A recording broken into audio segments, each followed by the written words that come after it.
almost live. We're live. The Army Air Forces has announced that a flying disc has been found. Faster than light, spaceship of the future.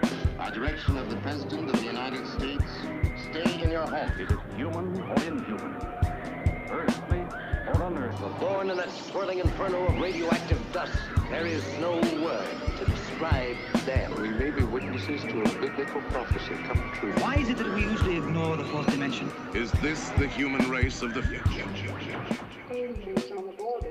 Your thing still says episode. Yeah, I know. I just saw that shit. That's stupid. Even though I just changed it before we started this. Hey, ignore the episode title that's on the live stream right now. This is definitely not that. This is it says fucking Happy 420 episode 87. It's not that. Yes, it's not. What episode is 88. episode 88? This is episode 88 featuring Diabetic Jesus. Hello. Say hello, Hi. everybody. How's everyone doing tonight, man? How are you doing? Doing all right. Doing pretty good.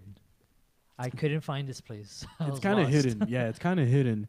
And it's super, like, not well lit outside, so I tried my best to kind of have, like, some lights on. But, yeah, it's kind of dark.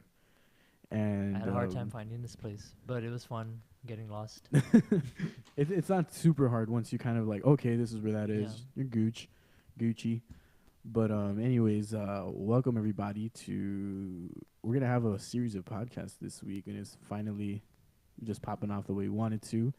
I am Josh, as always, hosting this motherfucker. To my left, we have this beautiful young man. Hey, how's it going? This is Roger Ramirez, a.k.a. Big Sexy. El Big Sexy. A.k.a. El Chulo del Sur. El Chulo del Sur. Just kidding. What's going on? El Chulo. And as we just mentioned, a special guest tonight, Diabetic Jesus, also known as his government name, Raul Seca Jr. God-given name. Dude. That's my God-given name. or Jesus. Or Jesus given, yeah. What's poppin', baby? How's it going? What's going on with you, boy? I'm having some fun right now with you guys. I'm before here, I was not having so much fun writing this essay at home for school, just stressing out, typing the keys with my fingers like hectically, trying to figure out what to write. What are you writing about, dude? It's about why weight training is awesome. Oh shit! Are you doing like some sort of kinesiology thing? Yeah, I'm doing a kinesiology course right now. Fuck, that's dope. Shout out to my professor. She's the bomb. She's giving me a chance to make up absences because I missed a lot of school. And when I was sick in spring break, I got the flu like heavy, really bad. Damn. So I missed like 5 days of her class. And she's like, just write an essay on why this class is awesome. And I'm there tripping out like, why is it awesome? I couldn't figure it out. Nice, dude. Well, I mean, yeah, I couldn't put my words together, and then I was just trying to do it. I tried to see if I could finish it before showing up here. Okay. And I got halfway. Did you? Halfway? Okay. I got halfway. How many pages? I'll take a half chub. It says 500 words. I got 300. Damn. That's not bad, though. Like on scratch. Like just... Boom, boom, boom. Dude, if you need help, dude, I can do that. Yeah, that guy is sick. That guy can speak. No. He can write. Ow. He writes jokes. Yo. Yes, I do. So you can make your essay pretty pretty talk fun. about the comedy. My whole essay is gonna be. My whole essay is just gonna be a bunch of jokes. For real. So So Raul Seca, aka Diabetic Jesus. How did I guess we're gonna start because you're a part of multiple projects, right? You got Creature in the Spiral, Diabetic Jesus. You do what other ones are you involved in? Actually, those are Creature in the Spiral, my friend Raul. Mm-hmm. I got that with him. I do this one on my own. I do something else that I haven't really been doing much. I like to do an acoustic project where I do sing, because in this Diabetic Jesus project, I don't use my voice. I'm actually covering I'm calling this singing project Recovery Window, but I haven't done that much. I've been focusing more on the electronic stuff, and with Raul a little bit. Before Diabetic Jesus, I used to do this one project for a year in 2017. I used to call it Resolution, and it was spelled like with all caps. It was RZLSHN. Okay. Oh, is that what I was? Mm-hmm. I was completely mispronouncing that. I thought it was Rizzle Shine or something like that. That was Shine. Yeah, it was like I was because you've done what was it? Did you have with the what was it, the sunflower people or something? Oh like yeah, that too. Yeah, Yes, and then we got sunflower people. Dude, going. I'm That's not sure if you've heard that. I have not, dude. Dude, it's so fucking good. It's with that's with a lot of people. That's like a super group. That's fucking you've got Julian. Yeah, we got Julian. Who's on there? Julian. I think Ram's on there. We got Ram. Gonzi's Ram on there. Sizzle. What was that? Augie, I think, was on there. Yeah, as Augie's well. on it. He goes by Herbivore Dean. Yeah, The dude. Herbivore Yo, Dean, they have dude. this hook, dude, because Is he a fucking I don't MMA care- fan or what? He goes, I don't care about no bitches. I just wanna love my homies. Yeah, that's so good, dude. Dude, I don't know how that happened. I can't remember exactly, but we were there and I was singing that part. Yeah. And then it just went off into a thing, and then we just made more tracks. Dude, you know what? You gotta pull that bitch up, dude. It's so fucking Pull this shit good, up, dude. young Jamie. Dude, thank you for bringing that up, man. Because I actually don't. It's kind of it's just for like laughs. Yeah, it's just no, for dude, silly. it cracked me up, and also I was forget like, about it. I'm not gonna lie to you, dude. So I heard it on the road on the way from. I think we were headed to Plano. Yeah, that's when we were headed. Me, Francisco, and Kiana, we were headed over to Plano, and Ram had just messaged us like, "Yo, just dropped a song, check it out," and he sends it over to us, and I'm like, "What is this about?" So we literally we plugged in and we started listening to it, and as ridiculous as it was really fucking funny. There's some shit in there. I think like Augie's entry line is like, King Kong, I got that long ding dong or something like that. I love Augie. Yeah, he's I love funny. Augie in these songs, man. Like he amazes me. And so we heard it on the way over there, and yeah, like you said, it's just for laughs, but dude, that hook was really fucking catchy. So we were like, not even like just unironically, that'd be a part where like Keanu would be like, I don't care about no bitches. Yeah. I just want to love. This is on what, Ram SoundCloud or what? Yeah, I think so. They're on Ram SoundCloud. Yeah, it's under Sunflower People. You guys gotta go check that out too. So your two, would you say, main projects right now are Creature in the Spiral and DJ? I would say so, man. DJ, dude, holy shit! I do. Diabetic Jesus, DJ. I didn't even think about that. It started. It actually when we were. That whole thing started actually at that Halloween party at your house. Oh, that's right. And somebody had shouted because I went dressed as Jesus, and someone shouts like, "Hey, DJ Jesus!"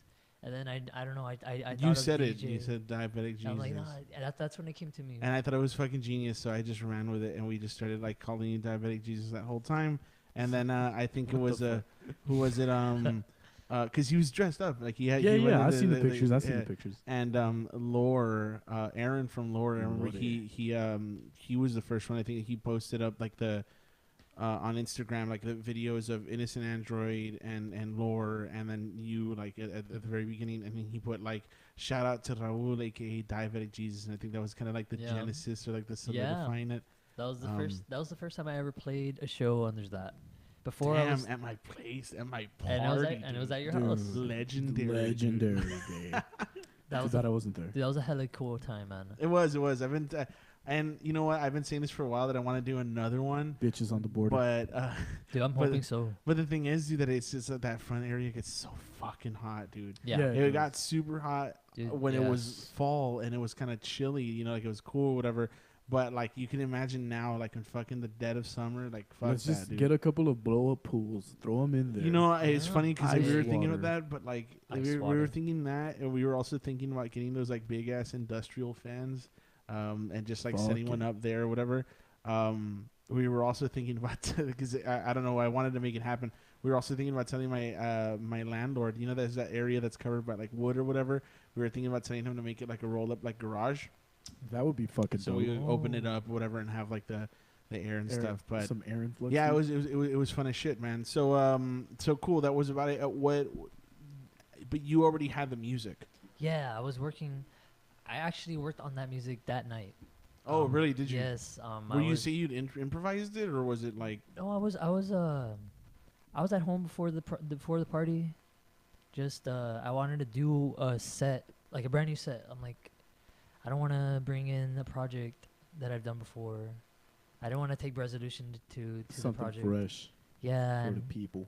So for like maybe like 2-3 hours just being at my house before, and I live super close by, like right there, like like a good 5 minutes away. I just stayed there, piecing those songs together. I'm like, okay, I want to make something new for the night, and that's ended up happening. That's what came out. Literally, DJ. The Genesis. Dude. Genesis chapter 1, baby. Chapter 1. That's funny as shit. That should be the name of it, dude. Genesis. Genesis chapter 1, dude. That's fucking funny. What would you classify the music as? At least as like under your Diabetic Jesus project. I would say, fellas have asked me, and I go with electronic ambient, because they ask me when I say electronic, they are, oh, so you play EDM? I'm like, I wouldn't say that, because I'm not a like get up and dance. Yeah, you're not there pressing buttons with your cap on backwards. I'm not doing the crazy live and bumping EDM. So I would say a very tranquilo, like chill background, hop, chill hop, yeah, ChillHop, stuff like that. Anime acid beats trap to study to. Yeah, anime beats to study to. I had someone tell me that. I forgot who it was. Oh, I think it was Gabe from Por Vida. Yeah. It does like, have that very like lo-fi, like super like chill, just laid back kind of thing. And I remember that's what made me appreciate it, because I mean I think there's a lot of there's not many projects that I know of that are like focused on ambient music, which happens to be one of my favorites, dude. Like I actually, man. Whenever it's like I'm cleaning or I'm doing something that I can't really focus on the lyrics too much, because I prefer, if I'm doing like work that I have to be like focused on, I can't have something that has like lyrics on it, because then you'll get distracted. I get distracted. Quick, that multi-sensory input thing, man. So whenever that happens, I usually put on something ambient, and it's usually like ChillHop stuff or like classical. And even when I'm sleeping, sometimes actually I'll put something on like that, or I'll listen to like white noise. So yeah, same here. So yeah, sometimes it's like get a couple caps of shrooms, throw on some ambient, just relax. Okay. Fucking zone out, chill. Oh, get a couple of Xannies and just crush them up and put definitely not. But just fucking that black tar. And I don't know. You guys are taking it to another. Yeah, my bad, dude. Nah, but I heard.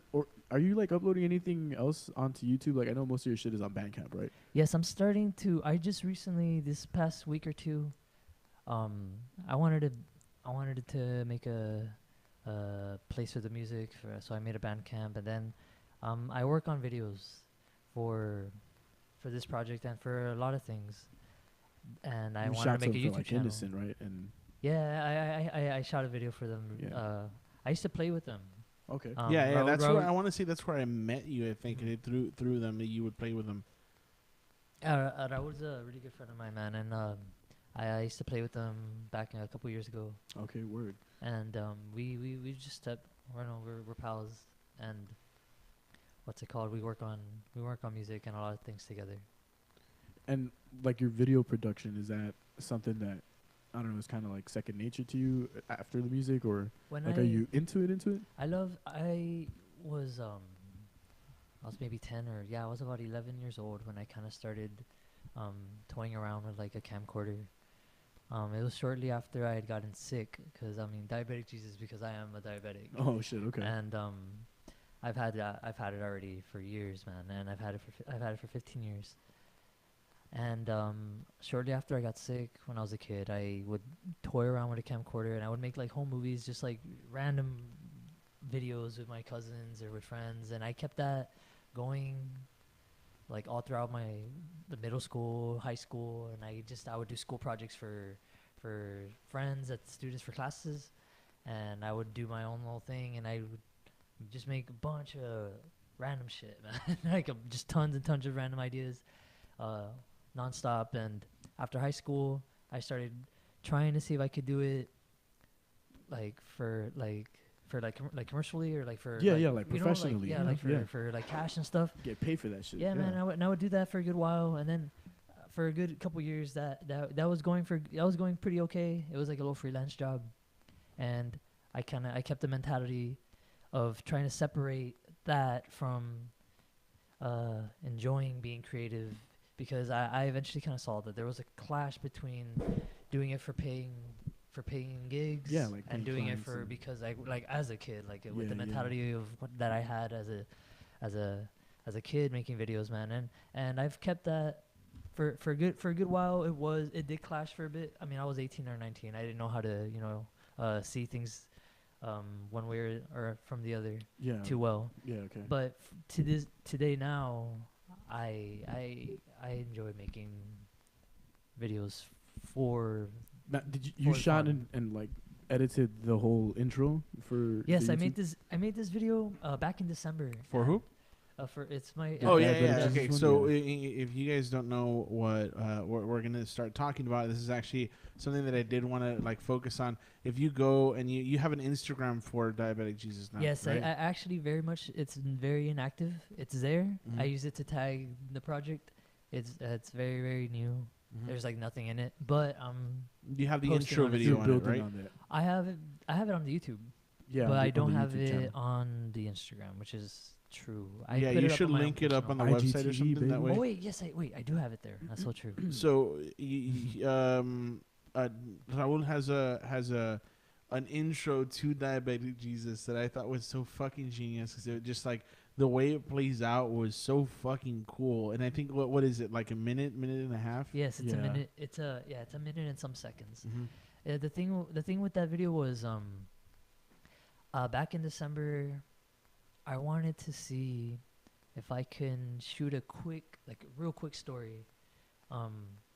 And I kind of pieced it together like in my head, like, oh, doing this and doing that. And I shot maybe half of it, and then got the idea to keep it going with another scene and then another scene. And so I shot it like in 2 or 3 days, a bunch of clips, a bunch of different angles and stuff. And then I wanted to see what I could do to score it with, like with what song or what music. 'Cause I didn't know. And instead of the other way around of like, I had the song and then I wanted to make a video for it. I just was like, dude. So you made the music after the fact? Yeah, I watched all the clips. I'm like, I wanted to, and then I wanted to make the challenge of making it in a minute. I was like, I want to make it quick. I want it to be real quick, like just a minute video, fast story, and I started looking at the clips. I started doodling with the sounds, and then I was making it go with the sound, and then eventually it became that. Dude, I love it so much because it plays out like it's like an indie short film almost. Like I want to say, like, and you did everything like the color grading as well, because like everything in there, it looks like it belongs as part of like a little series, like a documentary series, not a documentary, like a little mini series on YouTube or something. And I don't know if that's the goal, but it should be. It's because it's really fucking good. I thought it was really cool, man, because I worked on it in December, and then I just put up a rough draft on Instagram. And I remember I got some badass love from people, man. Like and some friends that know me, they remember me as the kid who like the kid who made videos, and like back in high school, or the kid or my family. Oh, this kid loves making like films since he was like 12, and I got some sick love from people, man. And then I didn't follow up. I didn't finish it. Like I kept it as a rough draft. I put it up. I got people telling me what they did, and it wasn't until 2 weeks ago that I wanted to seriously make a channel and start working on a series for the music, and or aside from the music, just upload stuff, man. Like just upload some things. Yeah. And I can really appreciate the production on it. Like the fucking, it looks so clean. You know what I mean? Like it just. And it's funny too, man. Yeah, it's funny. is. It has like the aspect that it's something that just kind of like kind of absurd. It's just like Diabetic Jesus, and then it also has like a little bit of like. I thought it was really cool because, and this is just me, I always tend to like read into shit or get like, you know, like the whole, like, I don't know, when it's like art and that kind of stuff, I tend to read into it. But I thought it was really cool because it's technically, you're taking this like grandiose figure, you know, something so like idolized and like, you know, you're talking about fucking, you know, Jesus, right? And you're turning him into a human being. And I thought that was really cool because it's like, it's funny, and like seeing him everything, like when he's like waiting at the bus stop, he's checking his blood sugar, like all that kind of stuff. And it's like, it's you, but it's also turned into a character. And like I thought that was really cool. So yeah, man, I'm really excited. If you are gonna make it like a series of videos that you're gonna do on YouTube, I'm super excited to check that out. I'm working on the second one right now. Oh, are you? Yeah, there's a new song that I put up actually on 420 a week ago. It's a song that I've made since November, and I finally made it into recording. So that's another thing. I'm finally working on recordings. 'Cause that's the very lowest thing that I've been working on. But I'm finally uploading songs. I'm working on recordings. I'm getting help with that too. And for that follow up is with the song that I sent you, the song called Light. Dope. We're gonna play that shit at the end today. And because this guy, well, at the end of the video, he ends up there in heaven. I could break it down a little bit with where that's gonna go, and it's gonna open up where he ends up. But I'm stuck between following it where he ends up afterwards, which is heaven, or starting the second video as a previous thing before waking up, like a dream. Oh, okay, so cool. I'm that's where I'm doodling with both ideas and seeing. Yeah. And so what's your process like when you go and you do this? Like, I know you already said that you color grade it, you get the idea, but I mean, is there any like pre-production stuff, like you storyboard any of this stuff? The first thing I do, or the first thing that happens to me, because I sometimes feel like it's like out of my control sometimes. It just heads just kind of pop, like just like images kind of just like start popping in my head, or when I'm driving around like that bus stop. Scene actually happened because I passed by the bus stop and I was just like, dude, I want to do something with that bus stop. Like, I just saw the picture with my eyes, just like, I don't know what to do with it, but I kind of want to do something. And that's kind of where that started, where that scene kind of like began. And then a day or two later, driving by those palm trees where I have the car, I was like, I want to do something there too, but I don't know what exactly. And then so it's always that they happen while I'm like on my bike or or driving in my car or walking around, or I get lost sometimes downtown and I like scout like places, and then I just try to like picture something, or not even try, it just happens, man. And then like in my head it's just like kind of like flashing for a bit, and then I'm like, okay, and I'll write it down on my note, like maybe do this or maybe do that, and then when I go and shoot, just try to work it on the camera, like. And try to shoot for whatever it is I'm there for. And what do you shoot with? I use two cameras for that video. I used the Fuji XH1, and I used what do you call it, a zoom 16x55 lens. Okay. And I shot just on that Fuji with that camera. And then now around December I got a new camera, the Sony A7R3. Okay. And I just recently got a 35mm for it. And the first lens I got for that camera was a 100mm macro lens. And I started using those for the Sony. I've been using the Sony now more because when I got that 35, man, I got really happy with the picture that you come out with. 35 is one of my favorite focal lengths. If like somebody were to ask me that, I would tell them that's my favorite one. And I've been shooting with that more than the Fuji, but for this next one I'm using both. It's because I don't have a wide for the Sony, so the wide is on the Fuji, so I'm gonna use both. I forgot a wide, you can borrow it. Give me a hug, dude. Give me a hug on the podcast, dude. Hug over the table, baby. It's the kit lens though. No, those are good though. Yeah, the kits are actually pretty good for video. Some people put down the kit lenses, like they put them down, like they it's a kit lens, it sucks, but they're great. Yeah, they're one good of for the things that photography, and they're good for video. One of the things that I've learned with regards to that is like it's not always 100% like having the top of the line fucking gear. It's what you can do with what you have, dude. Yeah, like you can fucking make dope shit with a fucking cell phone camera, if you dedicate yourself to it and dude, fucking try. That's absolutely something that I agree with, man. Like, dude, the phone can do so much great things. Some people would easily put it off, and dude, there's like awesome apps for the phone that I love. There's one that you could record like as if it were a VHS. And I love apps like that, man. Or there's ones that are like make it shoot like it's an 8mm like old school like camera from like the 1930s or something. Yeah, they have toy camera apps. Yeah, like toy camera apps. Kind of shit, but one of my favorites is the VHS one. A cousin of mine, he showed this to me like a few years ago, and he's like, "Look, check it out. It's like it costed like $5, but it was worth it." And he shoots a video of me, and it legit looks like he like ripped it off a cassette tape from some in 1986 camera or something. That's fucking dope, dude. I love those things, dude. The phones are awesome, dude. Some people will easily be like, "Oh no, I can't do photography or I can't shoot videos because I only have a phone." It's like, bro, that's exactly all you need, dude. Like, dude, to at the very least, shoot something that you want to do, man. Yeah, like if you're trying to like do something with video and you have like a decent phone, you're fucking more than capable of doing that with just your phone. Dude, I wanted to ask you this, man. Like, so from what you've been telling me, like, video has been one of your biggest passions. Like, where did the music come into play? Is that also something that you had like from the beginning? Honestly, when I was about 7 years old, or like maybe 6. I had a cousin. He played piano, and I had another cousin. He played guitar. They were both brothers, and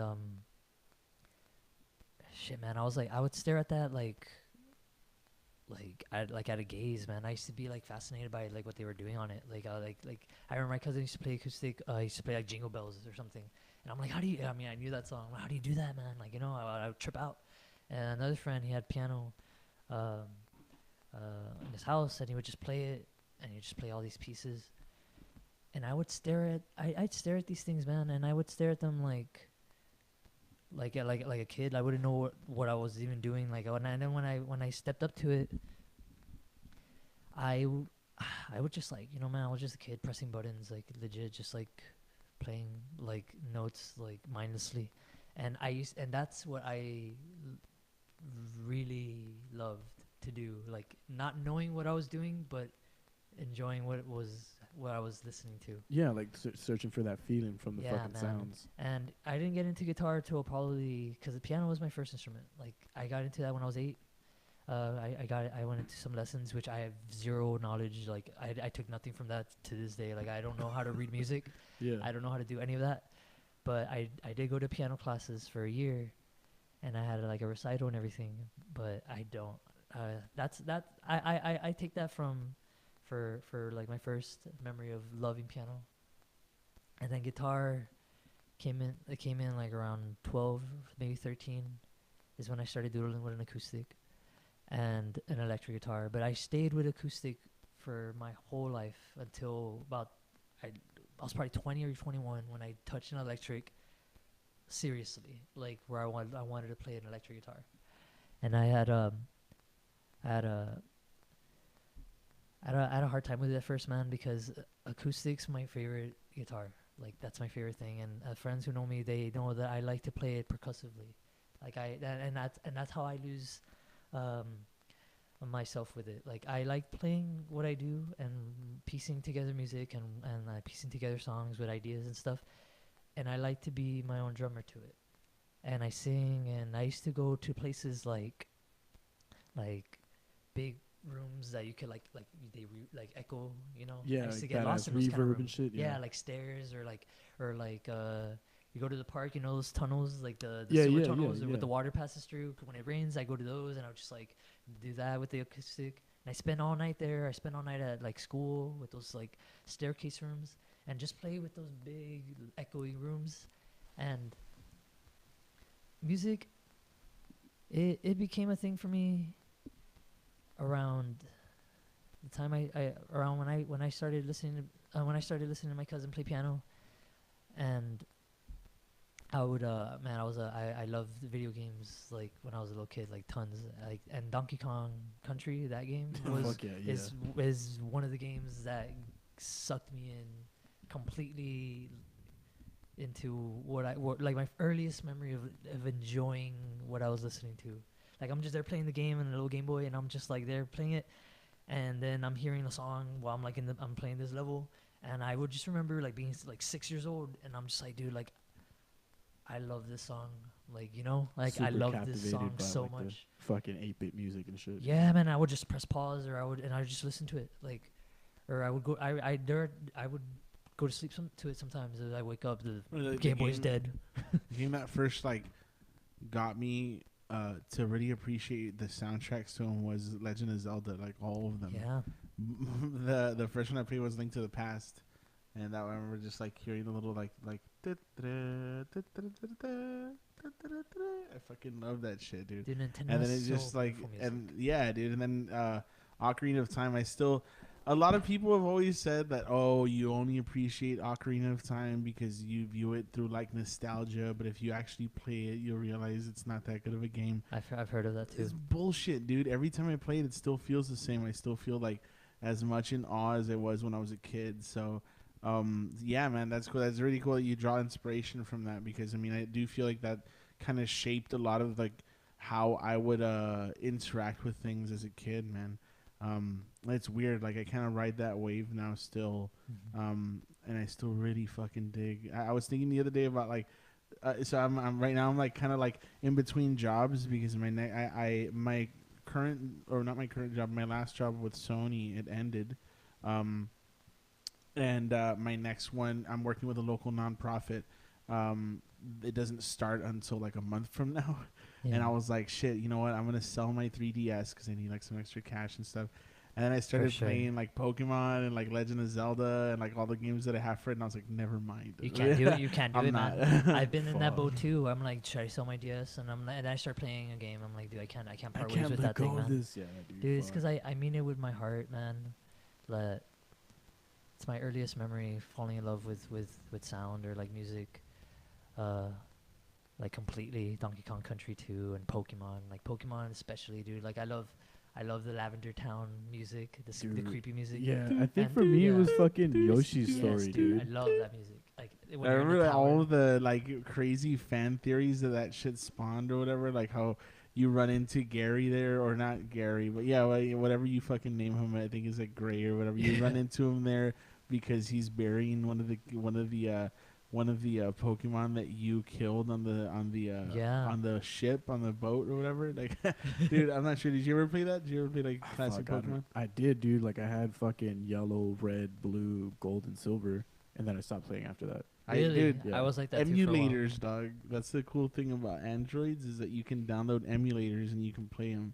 I have an emulator on my phone. I can play Star Fox 64. Nice. Fuck yeah. I can play Pokemon Stadium. That was my shit. I can play. Jeez, you can play Pokemon Stadium on your phone. Dude, these things are fucking powerful, man. Yeah, you can download 64. You can download PlayStation 2. No, dude, you can download PlayStation Vita emulators on here. Dude, I knew you could do that on a computer, but I didn't know you could do it on your phone. No, yeah, absolutely. Yeah, and maybe like for sure, Nintendo 64 will run on your phone.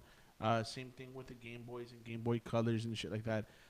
DS you can do. It'll run a little choppy, but it'll still work. And everything else you can do on computer. There's even an emulator for on PC that you can use to emulate Switches. So.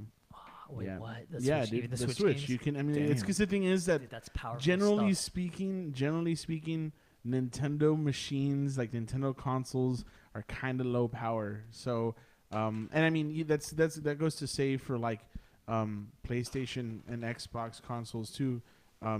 They're lower grade PCs is what they are. When the Xbox One came out, I already had I didn't actually. When the Xbox One came out, they were like what, $500 or something like that. Approximately somewhere in that. Yeah, like $500. I think the PlayStation was like $100 less or whatever, right? You could build a PC in that same budget. You could build a PC that performed like 3 or 4 times better than an Xbox or whatever, like, you know, graphically and, you know, like processing wise. So. Yeah, but enough about that. I'm just ranting. Video games, man. They're fucking dope. I fucking love video games, dude. I actually wanted to do a video where the character goes into a game. It's funny. You're wearing a Pikachu shirt. Yeah. Oh, yeah. Dude, I didn't know what to wear today. I was like, wow, God. Dude, like, I found this. I'm like, dude, I'm gonna wear this. I've been up and down all fucking day. Like, I haven't actually been to my house since like 4.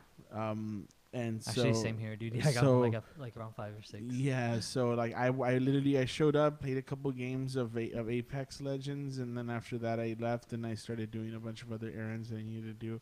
And then so like when Josh was like, 9:30 my place, pulled up, and I was like, all right, and I'm like literally in the same shit that I left the house in. I'm just fucking tired. Same here. Fucking ripped. I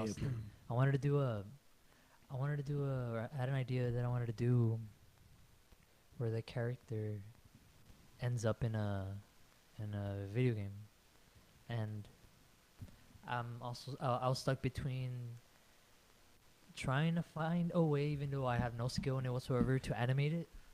Like I don't know what happens that like the whole video ends up being like 8-bit, and I'm like Diabetic Jesus in 8-bit, like in That that would be thing. I wanted to fucking do awesome. that. I wanted to figure that out. I was gonna make it somehow like happen. Skillshare, homie. That slash make it a live thing. Like and I'm battling my blood sugar numbers, and that's an idea for a song that I have right now, where like I'm legit battling the numbers that you have to constantly keep have it in check. balanced and shit, High blood sugars like just coming at me, dude. Like a Tetris with Yeah, glucose. some shit like that, dude. I don't know, I have some weapons or something. I have a sword. I don't know. I didn't know what exactly, but I had that pen down. Hopefully. Fuck yeah, dude. I Hopefully would soon. love to see that shit happen. That's crazy. I don't think I've ever seen anyone do anything like that, at least not from here.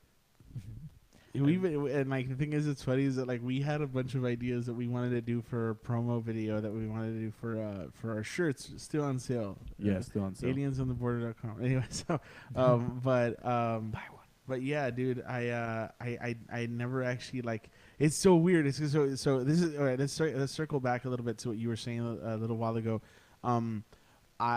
I have this problem, and what I think is fucking miraculous, like I think it's like such a fucking talent, because a lot of people, they think of it as like super easy to be able to like to think of something and then translate it to whatever fucking medium you have.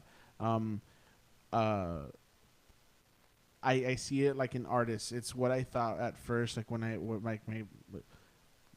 like Kiana, what infatuated me with her was that like I'd see her whenever she did like, oh, I have an idea. She'd get up, start painting, and put it on paper, and I was like, how the fuck? Yeah. So like, and for like that quality in like artists in whatever fucking medium they use, it's crazy. So like when you're talking about how you're able to just see these things and they just kind of visit you, and you're able to like put it onto whatever it is that you're doing, like how dude, like what is it that you think enables you to do that? Do you subscribe to like the idea of like a muse, or is it like otherworldly for you, or how do you feel? Honestly, yeah, I ask myself that sometimes, man. I'm like, and then I start kind of questioning it too, because it's kind of worked for me since I was a kid. It's happened that way for me since being a kid. And when I was like a teenager, I kind of used to be like, oh, how do I get like this to work in my favor?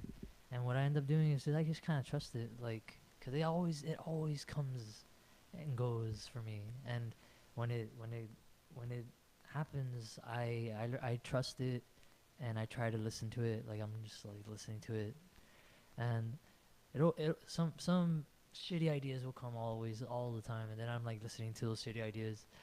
And then sometimes comes something that I like, you know, even if it's a shitty idea and I like it, I try to do it anyway. It ends up being okay, like ends up being an alright idea, or something that I didn't expect to work out. Like, cause that one video, I didn't even think it was gonna work out at all. Like I legit like shot it, and when I was shooting it, dude, I was so like, oh man, like I ran into a lot of problems like shooting it, cause I just shot that thing on my own. I didn't have anyone shooting it for me. I had it on a tripod, and I would like move it from every angle. Yeah, and try to shoot, get all and of then that I would shit. press Yeah. record and then go into the front of the camera to do the part. And I would do that, and there were a lot of times that I ran into problems, like, and just had a what do you call it, like fatigue or whatever. Just like, oh dude, I just want to go home. Like, why am I even doing this? You know? A creative block or something? or not so much a block, just Creative like block, just tired, man. Like I would just get tired. I was just shooting for like an hour already or something, and I would just be like, oh dude, like why am I even shooting this? Like, this is Exactly. bullshit. That's what, when you This get is to dumb. that question, that's where like you gotta like either like park it for a second and relax and then go back to it, or just like let it fade away. And whatever. But it sucks, man, and it's always a gamble, man. It's always gonna be a gamble, because people will they'll succumb to that. They'll be like, I mean, I know I have, especially like, it'll be, oh, why am I even fucking doing this? Sucks. Give up, and then you give up on the idea. It ends up being but it could have ended up being an awesome idea. Like I know that happens to a lot of us, if not all of us. But man, like it's like, why am I even doing this shit? A song or painting or fucking video comedy? Do it? Oh, I bet. And then just ideas, just writing and stuff, and then you're just like, fuck this shit, and you throw it away, and then it's like, that probably could have been awesome. It's funny. I had an idea for a joke that I wanted to do like a long fucking time ago, and it wasn't really working out for me, so I just kind of scrapped it. Was it the one that I was like, it's not funny? I don't remember. It might have been, but it was just like the premise of it. But like recently, I told it to a couple of people like in a different way, and so it's kind of coming out. back. It's coming back, and Fuck it's a bit now, dude. But like the premise of it is, can you imagine being the guy that invented the high five? Oh. Yeah, and it's supposed to be like, oh, dude, yeah, like you did that song, dude, you did a fucking great job. And then the other person's like, what the fuck are you doing? You have a question? You're like, I don't know.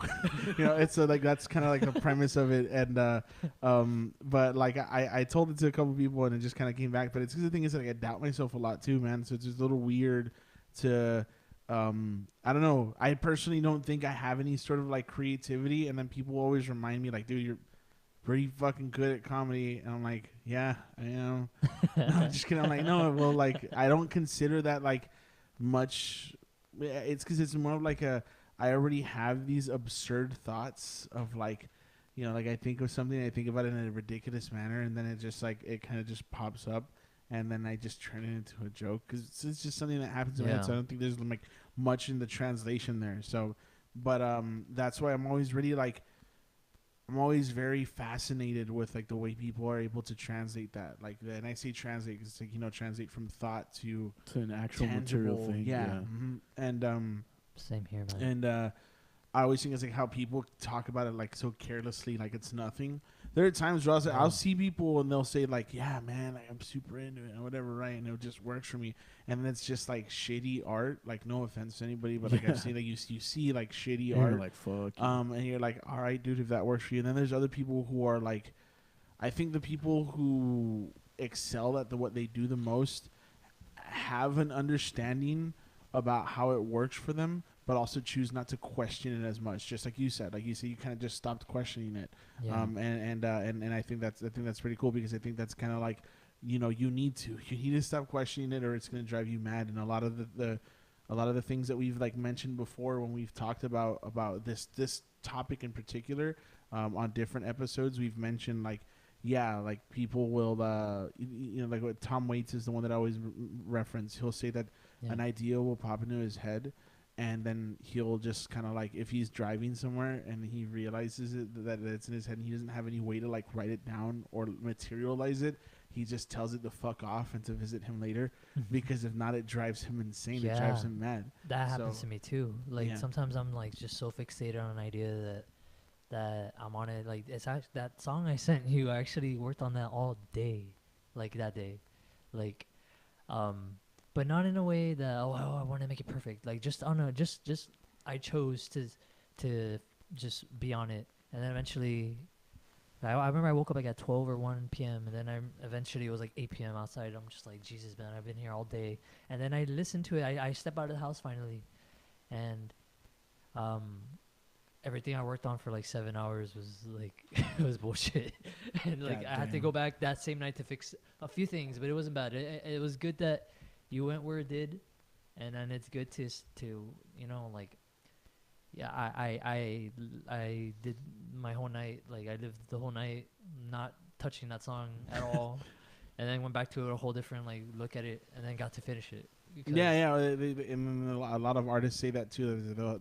A painting is never actually finished because you're always looking at it through different, like, angles and stuff. And I'm sure, like, when you finish a song, or you tell me if this has ever happened, but, like, when you finish something, it's finished, it's recorded, you put it out. Are there things that you think you could have done differently afterwards? All the time, dude. Straight up, all the time.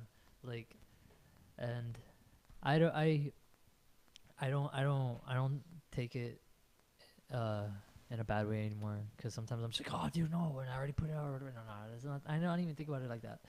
I just enjoy the low ideas when I listen to it. Like, oh yeah, and then like kind of like when you're driving and you're listening to like. 88.1 or something, and then you start rapping to the music over 88.1. Like you're just do that all the time. Do you do that? Actually, I do it too. Yeah. It's just like something you keep to yourself. It's funny on our way back from Corpus. I think it was me, Franny, and Aaron. I have a playlist of nothing but hip hop instrumentals and chill hop instrumentals that I put on that I think sound good for like freestyle stuff. So I threw it on there, and then we all started rapping. Well, it was mainly just me and Aaron because Francisco didn't really like, he wouldn't really get into it or whatever. But it was funny as shit, dude, the whole way. It was kind of like the last time that we had that last episode. But yeah, man, it was it's a good time. It's always really fun doing that. So like, yeah, having those little ideas that pop in and out, and like just enjoying the differences too. Yeah, man. I think that's also like the beauty of like what I do is that I can, if I have an idea, I just do it next time I'm on stage, you know? Yeah, exactly. Because I can just kind of like tweak it. So there are like little things that have changed from like the first time that I told a joke to like now. And then I get to swap it out whenever I feel like I need to swap it out. Like I have this one joke that dude, I'm talking a lot about myself. You can cut me off, dude. Like tell me this shit. I don't know. There's no like, there's no time for me to like jump in, so I choose not to. I was gonna say like there's like times where it's like there's something that's applicable in one city that's not applicable in another. So I'll say like if people here like they know that it's like Laredo is like a local thing, I can talk more about that, but other people don't. So I just kind of refer to it as Diet Mexico, and then it just kind of goes from there. And like people just they understand what I'm talking about. Oh, okay. But anyway, spoop time, dude. Nah, not even. I actually wanted to like get back to the subject of what you guys were talking about there, where like sometimes it's difficult to follow through with the inspiration. In my experience, like a lot of the creative projects that I've tried to like manifest or execute, a lot of it is more so me being in the director's seat, trying to coordinate different people that have what I would need to execute the vision to, right? Yeah. And that's fucking hard. That's like, challenging, man. It's fucking challenging because, for example, one of the big ideas that I had was like for a music show that was like an art show together, right?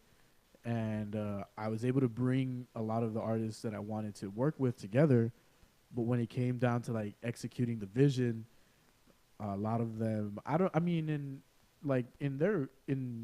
their defense, like I don't know if they were put off by it, like if they were like, fuck, I don't know if I'm gonna get paid for this and all this shit. And I take that into consideration too, right? Like obviously, like they're laying down a lot of like the legwork to be able to help me execute what I'm seeing. So yeah, like I want you guys to be compensated and shit, and that was something that I take into consideration. But and then a lot of it also, I'm not entirely sure if they were like down for like some fucking random dude to be like, okay, dude, like this is the skill that you have. I'm gonna need you to use it like this. Yeah, you know, to like, because it's a part of a fucking bigger picture. And the idea that I had for the show was actually like a two-part art exhibition with like a musical performance, right? And when I was thinking about doing it was at Boogaloo and using all the different rooms in Boogaloo, right? To have like it was called like reprogramming, where I wanted to have like little pieces of like subliminal art in the two smaller rooms that are more so related to like, I guess I don't know. I mean, I'm a little bit on the fucking woo-woo spiritual side, right? So that's just me. And what I wanted to relate it to was kind of like, you know, like if theoretically there's subliminal messages in all forms of media that kind of push us towards like war and fucking sex and all this type of shit, I wanted to do the opposite, to where like it pushes you towards enlightenment and, you know, perhaps closer to like love and that type of shit, right? Yeah. So the idea behind the show is called the reprogramming. And I wanted to use all three of the rooms and have each room bathed in a different color of light, which represent like the different colors that are like in the chakra system or whatever the fuck, right? Again, woo-woo, spiritual shit here. That's me.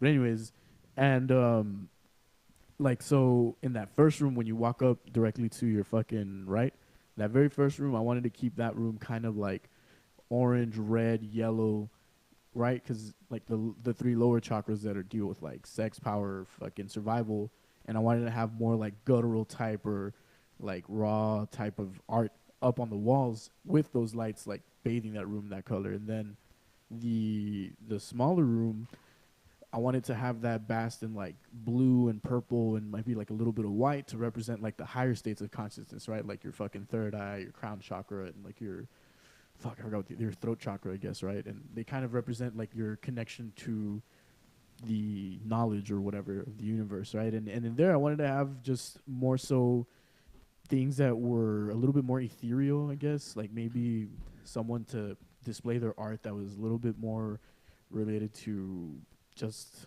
I don't know, as abstract as possible. Yeah. And then in the main room, I wanted it all to be completely green, like all the lights to be completely green, and that's where the music was going to take place. And that's behind cool. the stage, I wanted to have like a fucking giant flag of like the heart chakra or whatever, right? Which is like supposed to deal with like love and all of that, because that, again, that was like the point of the thing. And as I was trying to execute this, like I was trying to bring together like the musical acts, some artists to help me like put up fucking things. And I mean, it was a fucking huge vision that I had, but when it came down to it, like, you know, like, and I'm not trying to throw anyone under the bus or anything in any way, shape, or form. Again, like I understand the plights that you might have with helping me execute this version of what I see. But yeah, man, like coordinating different artists' abilities and being like, okay, dude, this is what you're fucking good at, and I need you to do this here and this other shit here. Are you talking about artists? You're talking about like musicians, or you're talking about Both. artists? Okay. Both, and both, like musicians and visual artists or whatever. So, and again, like I got a sizable amount of people that started to fuck with the idea, but like as I was trying to make it happen, like I just, you know, they fell out of contact, and I was just like, fuck, I guess. And yeah, we could bring that back up. I know too many people who will be down. Yeah, I mean, and I want to try to redo it, you know, but again, I just feel like the people have to be the right people, you know, because obviously they're gonna have to be in tune with what I want to project out there and down for it. And I guess maybe I just initially didn't choose the right people, so that might have just been it. And a lot of the ideas that I have require like this team effort, right? Like for example, us here, like it's a team thing where both of us have to be on our game to make this show not boring. Right? or like make it succeed by like you know, just being consistent with each other as far as like scheduling and everything. And even outside of that, like we have other projects that we're both trying to bring into fruition, and the mic drop's coming very soon to you guys next Thursday, motherfucker. Thursday, May 2nd, and Diabetic Jesus will be doing a set during our sign-up time. So Garden. Come by, chill, grab a couple of drinks. Listen. On that note, I've been working on this bit. Are you serious? Are you for real? You're gonna go up, dude. I'm gonna try. I'm gonna like. I'm trying to hammer it down, but dude, the premise is like. I was thinking about going up too, but I'm not too sure yet. Yeah, dude, man. That's the whole purpose of it, dude. It's like I don't mean to like shit on anybody, but you can shit on me. I like it. It's open arms. Shit on my chest. Here's the thing. Here's the thing, dude. Is that a lot of the open mics right now in Laredo, they're all basically. Like the same 10 comedians. Well, it's because that's what it is. It's a training ground for the comedians that are already doing their thing, which is fine. That's totally what an open mic is for, right? But it's also supposed to be open and inclusive towards other people. So we have these couple of ideas that both Francisco and I have thought up that we're going to be working on making it more inclusive to people. And making it less intimidating, because I feel like the most intimidating thing is that people are afraid to bomb, right? So I think I'm purposely gonna bomb, or Francisco's purposely gonna bomb. Let me bomb. I'll be the or example. I'll have somebody to bomb. No, it's not gonna be a newcomer. It has to be somebody who's already in it. But the point is like to kind of like, I don't know. It's not gonna be on purpose. We'll see. We're thinking about making it a thing where it's like the moment that somebody like eats it on stage, we'll go up there and like give them a trophy or something. So there's a dildo. It's like this is a dick you ate. No, here's a Congrats on that. it's gonna be a little bomb, like a little nice. I don't know. Yeah, I actually have a bomb. The Mario. The that would be fucking great, dude. Or Bob Omb or it's like whatever. What do you call those things? The little like where you twisted the little toys. Yeah, the Bob Ombs or bomb ombs. Bomb ombs. I don't know how to say it. Sex bombs.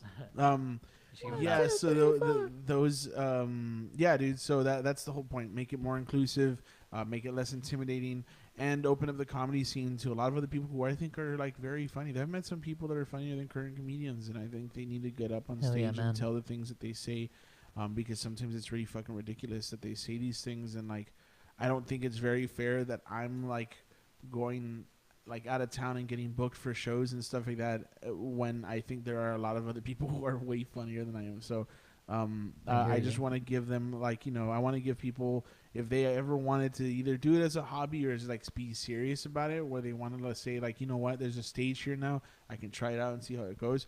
That's cool. It works for them. The first time I ever tried comedy, I tried it because I saw somebody else bomb, and instead of saying, "Holy shit, I don't want to bomb," I thought, I could do better than that. I thought, yeah, I think I could do better. At least it can't be that bad. So, Yeah. So that's kind of how it started. So if I can, you know, if we can create a stage where people can go see this and then think the same thing about, you know, themselves and want to go up there and try it, then cool. You know, and we'll see how it goes. But I'm excited about it. I talked to Raul about it, and he's really excited about it as well. So yeah, I'm super excited. Opening May night, 2nd, May upstairs. 2nd. Oh, it's Sign gonna be up. upstairs. Yeah, upstairs. Oh, I yes, didn't know sir. that. Yeah, Even upstairs. more excited. 9:30. Sign up, and that's when Raul will start playing as well. 10:30 show, so that you can Dope. buy, check I could it out. be It's there. going to be hosted by yours truly and Francisco Flores, who will be. We'll be working on some things that'll be a little bit different, man. Like, I think we're gonna start working on doing a set where both Francisco and I are on stage together, and we're telling jokes in cool. conjunction. So we want to stir it up, dude, because there's a lot of the same shit. Like, there's a lot of the Yeah, same man, that's shit here. something So different. Yeah, you know, fuck to go up there and do something different you see in other cities, dude. Like the Lucas brothers. That's kind of the idea that we had it going for. I'm not sure if you've ever seen them, but the Lucas brothers, they're two You could twins. do like the Mexican version, do like los Lucas brothers. You take The some Lucas Lucas brothers. the Lucas brothers are two. They're two Twin twin. brothers. They're two twin brothers who go up there and they tell so jokes. it's 4 and they just- people, 2 twin brothers. It's fucking funny, man. La Lucas brothers. But That's kind of cool. but yeah, man. So Los hermanos Lucas, and you guys wear like the duck mask with like the sunglasses and shit. Hi. You know? okay, now spoop time, because I really want to fucking talk about this shit, dude. All right, bro. All right, fine. so Vámonos. check this out, dude. You know what? I don't want to lead directly with what happened here, right? So I'll start with my sort of not too crazy stuff, All right, go right? for it, Because go for I feel like Josh has the bigger payoff right now. Got a big. So as most of you guys know, if you've ever like followed this show, my house was kind of freaky for a while. And you about to shoot up, bro? Yes, I was You about to wanna- say before we do this, I'm gonna yeah. shoot up real You quick. about to Let me shoot drop up. some. Your, Oh, boy, your dude, boy's you know what? diabetic I'm as fuck. He needs super- the shots. I'm super squeamish about needles, dude. So Really? the fact that you just threw this out right here, bro, without a warning. Without a, He's gonna pass out. This is what you just pass out. No, dude. That's what I tell people. Like, dude, I do it without saying a single thing because no, it's it's so cool. normal to me. Yeah, no, it's It's, totally cool, dude. and then- Shoot but up, bro. No, but it was worse back when I was a teen because before these pen things, I used You to had do to it use, like, through the a vial vial and a and shit? syringe. Damn, and I did that like son. at restaurants or at like everywhere. It at makes people school. uncomfortable. Yeah, the red cap and the Yeah. syringe, and then just drawing a vial from a vial, and then And ding, ding, just ding. and then just like tapping Oh, with your people finger. freak out about that, but you can bust out a titty and feed a baby, no problem, right? Hey, what I'm saying, I mean, too. it's Suck I my don't know. It didn't bother me all that much. I just am actually really phobic You're of about to needles. shoot up. So you someone. would never get tattoos. There's or one time. No, I want to actually. My reward for kind of like losing weight, and I you want get a to. big old chest piece. Oh no! I just want to get like I Side want right to. here. You know what I chest want to piece get? Actually, my first piece. And I haven't reward. really like talked about this before, Cross but the knuckles. What- I would want to you get. There's this. So okay, when I was growing up, my favorite thing to do with my grandmother, she would take me to go buy the Sunday paper, and I would read all the little comics in there. And one of the ones that I fucking loved was Calvin and Hobbes. So I get a lot of Calvin and Hobbes gifts, and I kind of grew up with that a little bit. That and video games was my whole shit. So there was this one thing that I kind of want to attribute to like me understanding death a little bit, where they talk about finding a dead bird. And it's just like weird thing where they say like it basically the whole thing ends with I suppose it all makes sense when we grow up, you know. And obviously like Bill Watterson, the fucking author, I mean the illustrator and the author, he was just like so profound, you know. Like I think that's what made me appreciate literature and like the English language and all that stuff so much more, and want to become an English major because that I just grew up reading that, and it was always like it was something that's supposed to be really childish because of the like whole imaginary friend and the kid and all that stuff, but it's like, you know. So anyway, I once passed out hard as fuck because I was getting my blood drawn at a physical for what was I doing? I was getting a physical for tennis. I was getting a physical for tennis in high school, and my normal like thing, what I would do is I would like put my hand out, whatever, get the blood drawn. I'd turn to the side so I wouldn't have to see the needle or the blood coming out or anything like that. And I would just feel the pinch and have my eyes closed. I'd be listening to music, and then like they would just tap me like, "Hey, it's done." Like, oh, okay, cool. That wasn't that bad. I'm brave as fuck. No, this time I didn't have my headphones with me. It was supposed to be something super quick. Then I was supposed to get breakfast and go to tennis practice. They're doing that, and the first thing that I hear is this lady go, "Okay, we're gonna put this needle. You ready or whatever, right?" And I was like, "Yeah, just do it." And she goes, "Oh, oops." And I'm like, "What the fuck? You don't say oops when you're like inside me? Like, what the fuck's going on here, dude? Like, unless you accidentally slip into my asshole, I don't want to hear no oops." And so I'm like, shit, don't look. And I immediately went into panic mode, and I started like, oh, like I tensed up, and so like I turn around and I see her like literally like wiggling the fucking like inserting in and out and wiggling the fucking needle inside my skin, dude. She was doing that, man. And I was just like, oh shit. And then she's like, "Sorry, I missed the vein." And I was like my eyes fucking rolled back, and I was just kind of like started speaking in tongues. And I started like my head hit the wall like behind me, and I was just kind of like grabbing. And then they're like, "Are you okay?" And I was just kind of like, "No." and then like I knocked out, and I don't remember anything from after that. Next thing I remember, I'm waking up. I'm on the floor looking up at a bunch of people standing over me in a psych ward, and they're picking me up, whatever. They help me up. I go and they sit down in this thing. They're like, "Here, drink this," and it's like a fucking juice box, and I'm just like.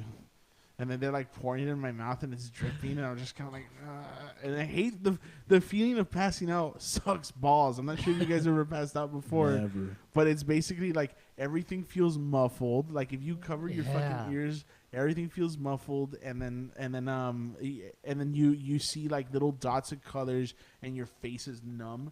And it's just a really shitty feeling. You must have done some dope ass coke, bro. Dude, no, it was just fucking awful. And then so like whatever. Fast forward. They get me out of there. They didn't get to draw blood because I had drank the juice, and like I was already kind of like whatever. I went into the car, and I'm like, I turned around and I was like, "How long was I out?" Like it felt like I was out for like a minute or two. She was like, "You were out for almost 10 minutes. They were about to call the hospital because they were afraid that you were going to start seizing or something." And I was just like, "Oh shit, how? What? I don't even remember any of that." She goes, "You know what you said?" I was like, "No." And she goes, "There's at one point, like when the lady asked you if you were okay, you looked up to her and you said, 'You fucking bitch.'" You passed out. Fuck yeah. And that was it. I didn't remember any of that shit, man. But that's what made me super phobic of needles. So back to the spoops. Dude, I love this. Yes. Yes. Okay, so for those of you who've like followed the story, my place was haunted for a good while. Whatever, we got it blessed. Shit stopped. Stuff started back up again, and then my roommates, like two of my roommates at the time, whatever, they moved out, and shit kind of stopped. And there was like kind of that's catching you up, and that's when I kind of and you know them, Sarah and Kiana, right? I kind of just attributed the spooky stuff that was going on to maybe like a negative energy, or like when like somebody who's just like they believe it so much that like it kind of makes you start like seeing things or whatever. But there was also stuff that had happened to me. And anyway, one day I'm in the kitchen and I was washing plates, right? And I was just there or whatever doing my thing. And she's probably not gonna listen to it, so it doesn't matter. I was with Kiana, and don't tell her that I told you this story because she fucking hates whenever I say something, whatever, right? So she literally told me at one time, like, the moment I hear you fucking talk about ghosts again, we're breaking up. I was like, all right, cool.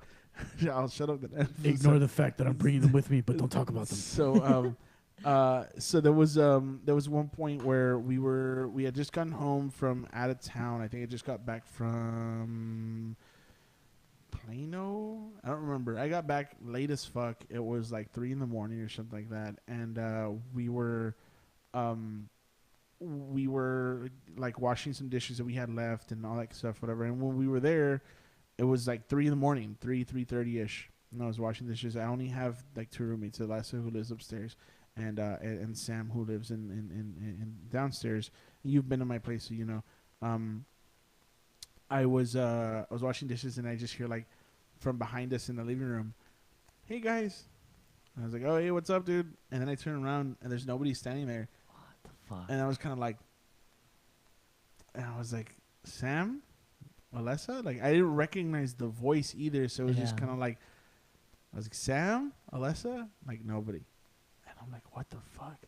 So I walk over to the. I walked over immediately, like nobody could have gone next to us. They couldn't have walked out, because the door is like right there, like That's right so next to fucking the creepy. fridge, right? So I walked over to the to Sam's room, and I'm like, "Hey Sam, are you awake?" And I go and I check the restroom. There's nobody in the restroom, and nobody replies. Nobody says anything. I'm like, "What the hell?" And I'm like, "Alessa," and like nothing.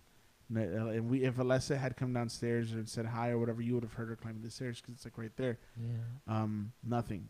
So I asked my roommates next day. They told me, "No, I didn't wake up for shit, whatever, right?"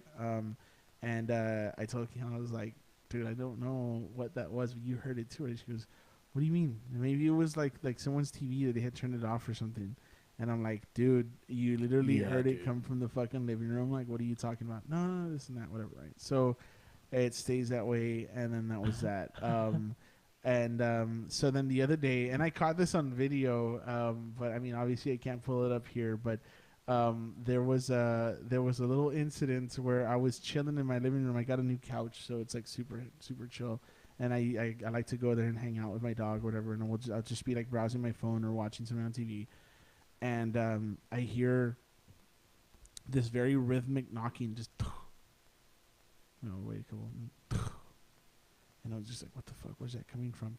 And I went over to go look at where it was coming from, and I couldn't figure it out. It wasn't my neighbors. It was late as fuck, and it wasn't anybody in my room or anything like that. It was coming from like the corner, like right above our fridge. And so when I went over to do that, I went to go check it, and I went to go see, like, I started opening the cabinets above the fridge and everything, and I couldn't figure out where the hell it was coming from. And then I heard the same knocking behind me, and I was just like, "Oh shit!" Like I got that like chill feeling like behind your neck and stuff. And I turned around and I look, and it was like coming from like the living room. So I started following the little like sound around, and it felt like at that point it started kind of leading me places, because it went from the living room, and then I heard it again from the restroom, right? And then I went over like upstairs, and then I heard it at the hallway, like right in front of my room. So it was like, it's like if somebody was picking something up and dropping it, and picking it up and dropping it again, and they were walking around with it. So it was just like really fucking strange. And then coincidentally that same night, Kiana had a night terror. And I've talked about this a couple of times before, where I kind of feel like that's kind of drawn from somewhere. I hadn't talked to her about anything like that or whatever, because I don't like freaking her out. And she's been like really comfortable, so I'm like, just like, I don't talk about it. But that night, like I was laying down and I was like on my phone. And it's weird because I almost felt like I knew it was coming, because I was on my phone. I was just browsing some shit. And then I stopped for a second, and I looked up from my phone, and I was just like, something's weird. Yeah. Like it feels weird. And like my Yeah, TV, right. I had it. I listened, like I said, to white noise, like ambient sounds. I had that Rain and Thunder. There's a Rain and Thunder like 10-hour video that you can watch on YouTube that has just like, it's a black screen, and it's just Rain and Thunder, and it helps you go to sleep or whatever. I'll listen to that. And I was going through all this stuff, and it was funny as shit, because I ended up hearing like I heard like the thunderclap, like, and I'm like, "Oh, this is a little creepy." And I was like, something feels weird, something feels off right now. And I was about to get up, and then Kiana just grabs my arm, and then she's just like, "Ah!"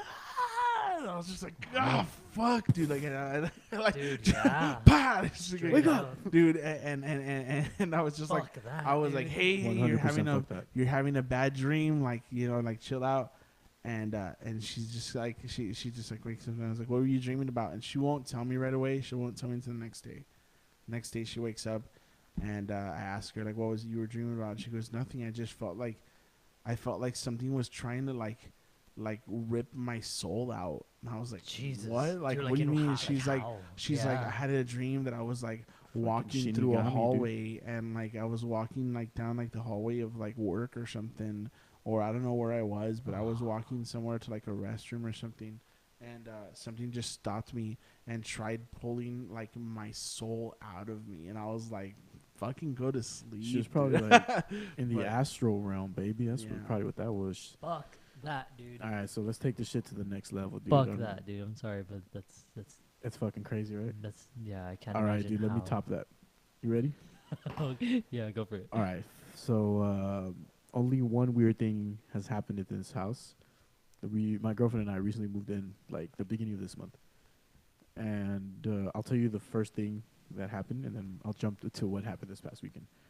The first thing that was kind of weird, unexplainable. If you notice and you look up right now, you see the fan, right? And you see both of the fucking strings to turn either the fan off or the light off. Okay. All the rooms are set up like that, and there's only one switch, right? So our room, same concept, right across the hall. My girlfriend was asleep already. The light and the fan were both off. I wanted the fan on, so I went in and I turned it on, pulled the cord for the light to turn off. And mind you, the other cord for the fan is missing in our room, so I have to like put that in later. And we fell asleep, whatever. I woke up around 5:45 in the morning to the neighbor's dogs, big ass German Shepherd, 2 other little scrawny dogs, fucking howling. Like, you know when they hear an ambulance pass by and they howl like all nasty? Yeah. Exactly like that. And I woke up and I was like, the fuck? Noticed that I felt super hot, and I was like laying on my back. I usually tend to sleep on my back, and I was looking up at the fan, at the ceiling fan, and it was off. And I was like, oh, okay, I guess, like, I don't know, like, in my mind, I automatically thought, like, it's fucking hot, the fan is off, the lights went out. The AC hasn't turned on, it's been hot, whatever. So I kind of shook my girlfriend, and I was like, hey, Val, like, I think the lights went out. As soon as I said that, the fucking AC turns on, the AC unit, boo, and I hear it, and I'm like, okay, I guess the lights are not out. So I get up off of the bed, and I'm kind of like confused there for a second or two, and I walk over to the switch, and I notice that it's been turned off. And I was like, okay, I guess like maybe Val turned it off or something. So I flipped it back on, and the light and the fan both turn on. Now, mind you, I had pulled the fucking cord to turn off the light, right? So in order to turn it back on, somebody must have pulled it. Val's fucking short. I don't know if you saw her right now when you walked in, right? So in order to reach that, she would have had to have stood on the mattress on the bed and then pull it. And if she would have done that, I would have woken up right away. I'm a pretty light sleeper, and I'll wake up pretty quickly. So I was kind of like, what the fuck? And I turned back around, and she's like super knocked out. Like, even though I just shook her or whatever, she's a super heavy sleeper. And I was like, okay, this is kind of weird. Like, I didn't know how to explain that. And I looked around the house and everything, and at that night, our dogs were in the room with us, right? So, and none of them had reacted to anything.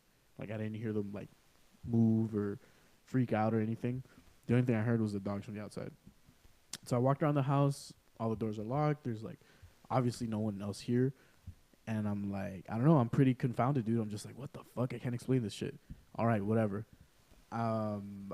It's almost, like, 6 o'clock now by this time. And I'm kind of like, might as well just get up already. So I'm like talking to my dogs, and I'm like, yo, let's go for a walk or whatever. And like as I'm starting to like put on my shoes and shit, my dog Dexter and Finn, they both jump on the bed, and they're like, nah, bro, let's go back to sleep. And I'm like, nah, bro. I'm like, all right, you guys are right. It's fucking early.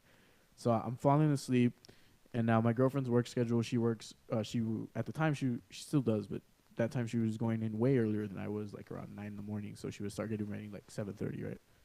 And I feel her get up, go to the guest shower, which is the one right here in the hallway. We hadn't finished cleaning our restroom yet, so we were using the guest shower at the time. So I feel her like get up, and I open my eyes, and I see her walk out, go to the restroom, and I'm like, okay, she's gonna start getting ready. I'm kind of like falling asleep again or whatever, and on the side of the bed that I sleep on, the restroom door is like real quick, like right there, a couple of feet away. And in our restroom, there's 2 switches, right? The switch that turns on the light for the vanity, the switch that turns on the light with like the extractor and shit. The one for the extractor is kind of janky, so you gotta like wiggle it around and then keep it in a certain spot for it to stay on. But if you don't, it'll like turn on and off and on and off, and then like whatever, right? So as I'm like falling back asleep, I start to hear the extractor like turn on and off. And I can hear the switch kind of like jiggling back and forth. And in my mind, I'm like, oh, I guess she must have like finished showering and she's doing her makeup in front of our mirror over here. And then like not even a second, like 2 seconds pass after I hear that, and then it stops. And then she walks in through the fucking door to our room coming from the other restroom. So at that point, I woke up and I was like, all right, this is what the fuck. And I was like, my level of spoop went from like a low 1 to nothing to like a solid 3 out of 5. And I was like, what the fuck? Yeah. Whatever. So she left. I get up and I'm like, fuck it. I'm just going to like clean the house and whatever, right? So I sweep mop, whatever. Lit some incense in the fucking living room. Just kind of like sat down to like feel it out. And like, it didn't really feel like anything, right? I was just like, okay, I guess. Whatever. The last thing that happened that day is in the studio right now where we're at, I hadn't put everything up yet. So when I would leave my dogs in here and just leave them in here and I would go, right? I had already cleaned, sweeped, and everything, the whole fucking house. I came and I locked the dogs in this room and I walked out, went to work. I got home from work later and Val was like, these fucking dogs, they fucking left like a trail of paper napkins all torn up from the kitchen into like the first part of the hallway. And I was like, what the fuck? Were they out or what? And she was like, no, they were in the studio room. And then I'm like, okay, well, I locked them in there since I left, you know? And I was thinking, like, how the fuck are they going to get out? Go do that, come back, close the door, and then stay in here. So I didn't really have, like, an explanation for that. Now, that's really, like, the only set of events that happened that was weird. And that was maybe, like, 2.5 weeks ago. This past weekend, okay, well, before I jump into that. Earlier this week, I think when I forgot one of my family members that came over because they hadn't been over yet. So I was like, oh, look, this is the house, whatever. This is the backyard. When I took him to the backyard, I had noticed that my dogs made a hole like towards the fence in our backyard. And I was like, motherfuckers, I'm going to have to like fill that hole later, I guess, right? Paid it no mind. And I was like, all right, whatever. Fast forward to this past Sunday on Easter. I'm like, okay, I don't work weekends. I have this day off. I'm going to go to the back, do some yard work, clean up all the dog shit, all this shit. And I'm like, let me go and plug that hole. I go to plug the fucking hole. I have like a little spade or whatever, and I'm about to like plug it, and I notice that there's the top of something sticking out. Automatically, I was like, no fucking way.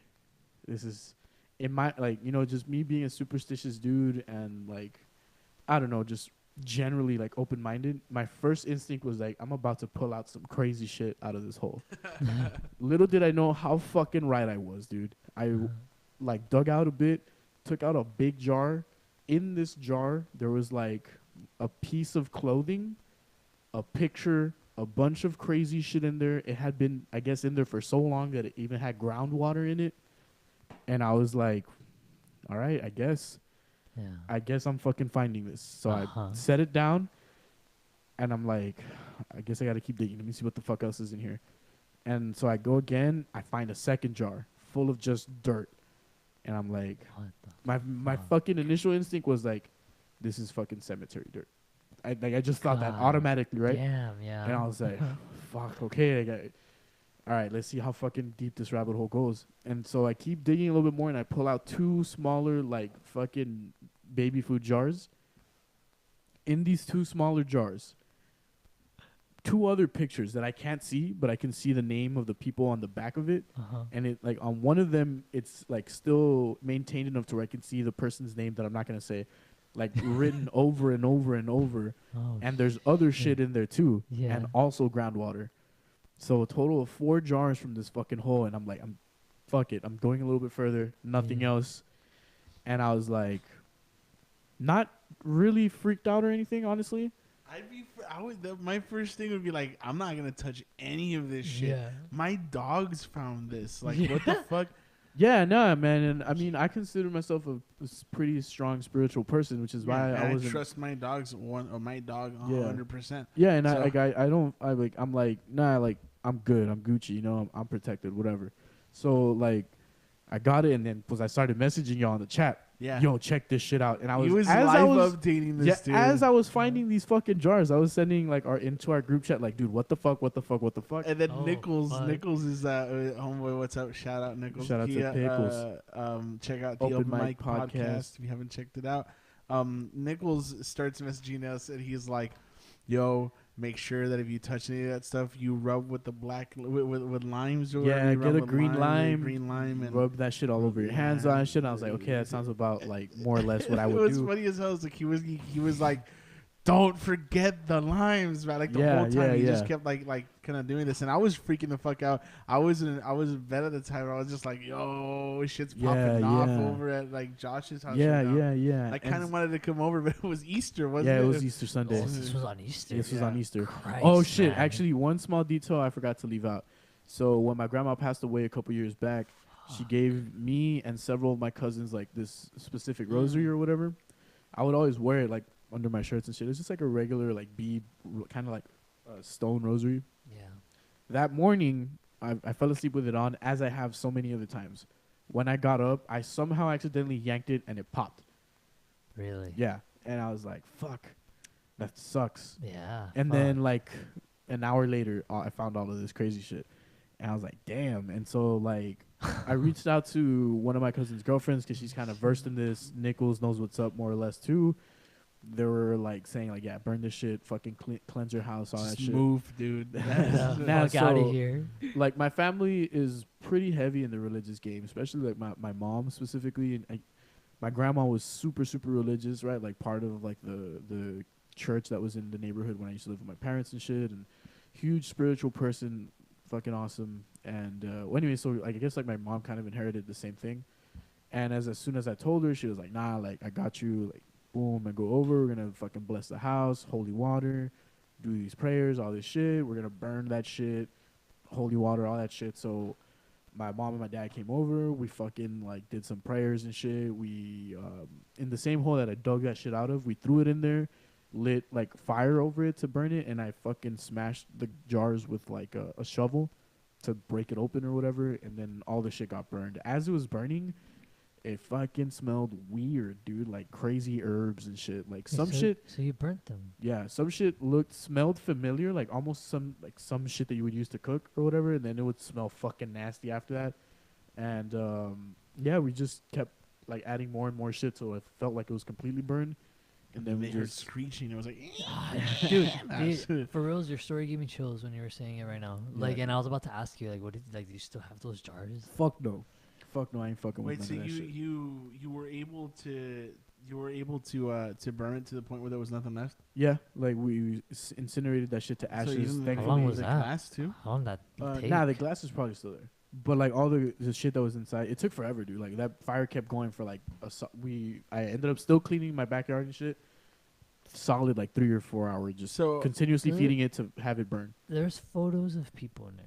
Did you get? And you got a good look at them? No, I didn't. No. Yo, what if, dude? What if you went and you looked up like fucking obituaries this weekend, and then you see fucking the names of the people? What do you? How would you feel, dude? Wouldn't that be like a twist? People that were alive and then they ended up dying. I don't know. Coincidentally, on the day that you burned the shit. The shit from what from the fucking thing that I was like told about what that shit might be, right? Because I was telling my cousin's girlfriend that like some of the groundwater like seeped out, and I smell it, and it kind of smelled like peppermintish or something like that, like almost like peppermint. And I was telling her that, and she was like, "Well, it's usually used for like love spells and all this other type of shit." And she automatically was like, the one with the dirt, it's probably cemetery dirt. And I was like, I fucking knew it. It's just like, oh yeah, cemetery. Yeah, and I was like, okay. But why? With the cemetery dirt, I don't know, bro. I don't understand how witchcraft like, works. They didn't tell you like it had something to do with cemetery dirt. If that's the case, and like that immediately is like death, dude.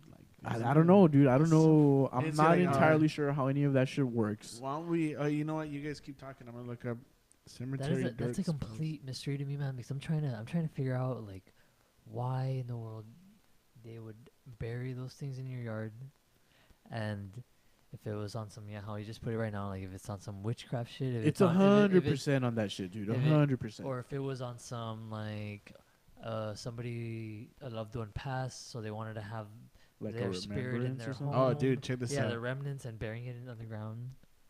Graveyard dirt is a famous ingredient in many spells of various magical traditions.